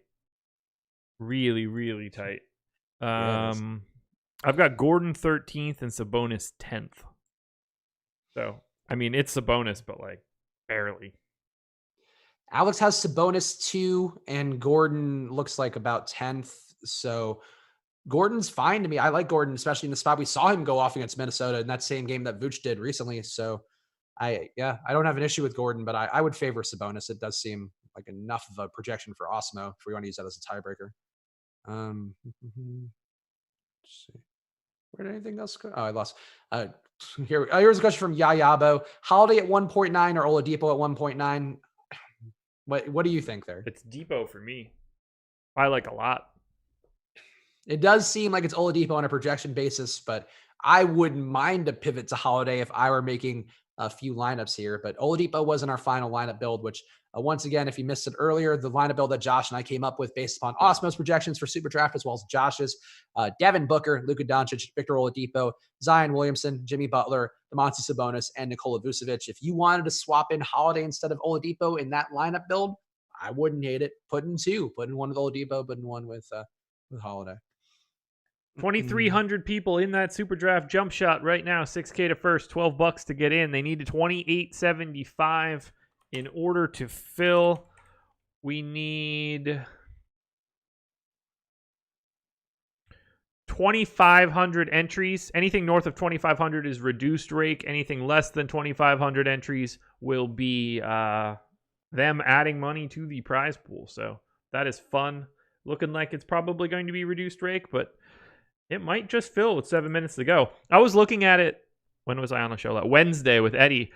And I was just like, it's probably not going to do whatever I was going to say that it was going to do. And immediately it jumped 100 and something entries because that's what you were able to max with. And I was like, we're only like 3 people away. Yeah, it's a good point. And not everybody has a bankroll to max enter at a $12 fee there, but the more entries you're putting in, for the most part, a lot of these days, the better. And we've had people, I think somebody yesterday had messaged me on Twitter after they had talked to Eddie, I guess on the Slack or something. And we're like, yeah, I just max entered it because there was a lot of overlay it looked like going. And I think that guy, I hope he did well. I think he was going to do, I think he was on pace to do well. Maybe he tied Alex. What was that? Maybe he tied Alex. Yeah, maybe he's probably one of the guys who tied out. I'm going to assume that's just how it went. That'd be my guess, but it does behooves you to play every day there, because even if they fill today, they might not fill Monday. They might not fill over the weekend. There's a lot of ways here where they can end up not filling, and it's a good move to take advantage of sites when they are giving out the free money to get you on board, and that's what Super Draft is doing. They're in a growth period right now where they're taking the losses just to make sure that you guys get in and get on board. So promo code Awesemo10 on superdraft.io. And again, use it when you are signing up. That is the easiest way to do it. When you're creating your account and making the username and all that, there'll be a little field to put it in there, and do that way. Let's see. Any questions? No Lakers on Super Draft in primetime game. Oh, there's Chelton. Hey, Chelton, good to see you, buddy. Is that the thing? I didn't even know that was did they not have the last game? I thought they did. No, they have guys for that game. I think he's asking if we like anybody. Oh, no. Giannis seems playable. The Lakers don't quite as much. I guess LeBron's in range. Anthony Davis is 34th for me. LeBron 36th. LeBron's a little higher for Awesemo. It looks like he's about 15. I'm not counting this right now. But 1.05x multiplier seems a little low, but yeah, I feel like LeBron does seem like the better play out of him and Anthony Davis if you wanted to go there. If you want to have a little late night hammer, that's fine, but these guys definitely don't project quite as well as some of the other guys. People tilting over Jeff Teague. I honestly don't even want the Slack open right now because it's just going to make me, I don't know what Jeff Teague's doing, but to be fair, you should never want Slack open. I like the Slack, but the first few moments after a slate locks where the guys who were all playing is doing somewhat poorly or are doing somewhat poorly is my least favorite, because then it's just like, oh, if you played this guy, what an asshole. It's like, no, we weren't all saying this an hour ago. Teague has 2 assists and a steal in the first 6 minutes. And now he's back sitting down. So yeah, probably. You can enjoy life now watching Kevin Huerter do everything, apparently. I'm not mad about it, but I'm a lot of game to go. There is a lot of game to go, so hopefully he figures it out. Let's see. Does Lyles starting at center hurt his minutes upside? No, I don't think so. I mean, I guess Eubanks would be his direct backup probably, but yeah, I still think he plays 30 plus. Yeah, his low so far has been 33, though that was starting alongside Eubanks, but I just don't see. They don't seem like they want to play Eubanks much, and he really did not acquit himself well as he's gotten minutes. CJ the Great, I've won on the free roll, and now I'm up to $52. Never deposited. You guys have been killing it. Much appreciated. Much appreciated. Thanks, Awesemo crew. Yeah, thanks, CJ. I honestly didn't even know about some of the free roll stuff, but I guess they do have free rolls on there as well sometimes, and they do a good job, making opportunities for you guys to make money. So that's literally somebody who made money not even depositing. So, get it, CJ. Yeah, get it, CJ, and get it you out there, person listening to this, because you get $10 free without even depositing anything. So you can play in all the smaller tournaments if you want. Get your feel for Super Draft. Get your feet wet. Watch Josh's office hours. Some of the ones that he's talked about Super Draft on. There are ways here for you to step in here and start profiting and taking advantage of the deals that they have going. I'm so excited to eat dinner. I am too, but I have to wait for the stupid human I've agreed to date to come, and she's always late for every time. I'm like, can you come the second the show's done so I'm not just waiting around starving and angry? not happening today. See, anything else here? Nothing else good question wise. Probably not. 3 minutes to go until lock. We've got how many people in? We're gonna fill. We are close. We are very close. We're just shy of 2,500. All it takes is one person dumping in whatever the max entry is there. 86. And that would be. So please donate to the children right now and sign up on Super Draft. Get yourself in there. 400 spots. There's the big one. There's the 86 up to 2577. So there could only be reduced rake at this point if it doesn't. Hey, all right. So we did it, guys, which is one of those things that we feel good about. It doesn't quite help you out as much, but still reduced rake is something you're not getting on the other sites today. That much I can tell you. Actually, the other day I got a DK deposit bonus. I don't know if you saw this, but like there was some Reddit thread where they're like, yeah, you should just click this link. There's like a $20 bonus just for putting in $20 right now. And I was like, okay. And it worked. I did not. Yeah, I know you were a DFS or a DF sports guy on Reddit. I thought maybe you might have come across it. They don't like me. They do. I think some of them don't, but that's how. Maybe I'll just have to take it back over again. What do you think? I think you should. I think you should become their king. Though I do enjoy our boy Bathrobe, how he's carved out for himself there. They're like fucking mean to him sometimes. It's Reddit's a tough crowd sometimes. That much is for sure. I hope everything goes really well for that dude, but man, he bums me out. He's got a tough situation. Like Bathrobe DFS is the guy on Twitter, by the way. He's a good follow as well, and just a really good human being. But he has some health issues and stuff that make it tough. And but a good dude who built this kind of much like Josh. I think took the Josh roadmap and tried to build himself up off of Reddit, and he's done a good job with it. And it's just a smart dude who's really gotten better month to month as well. So I support people like that. It's independent media, Josh. We love it, don't we? We do. We do indeed. Where are we at? 1 minute to go. Not even 40 seconds. 20 Rick asking, where do I get that link? It's on r/DF Sports. I think one of the guys with Karma in his username posted it, but it looks like a referral link, but it's just a link to what, and it might honestly be a referral link for him, but it brings you to the deposit page, and then they offer you $20 if you deposit $20. And that's shouldn't probably be advertising that, but why not? We're trying to save you money across all of DFS sites, so we keep it real. And that's why Super Draft likes us.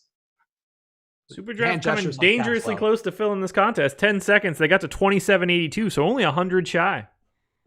That is not bad. Look, we're making progress here. More people playing on Super Draft, and you should be doing it every day. Tomorrow, actually, let me check the schedule, but I think there might be some Super Draft shows as well this weekend with Fast Eddie and with EMAC. Lock is at 7:30 tomorrow on Super Draft, so I would imagine. Yeah, so there'll be one tomorrow, and one it looks like on Tuesday is the next one. So those are the nice. Tomorrow will be a good one for you guys to take advantage of. EMAC and Eddie will be doing a Super Draft show for you. So hey, if you're bumming around on a Saturday, no better way. I think there is a legitimate edge listening to Eddie and EMAC on the weekends. Eddie always does his great job, and EMAC is there. Sorry, I had to get one more. Hopefully EMAC doesn't take that one.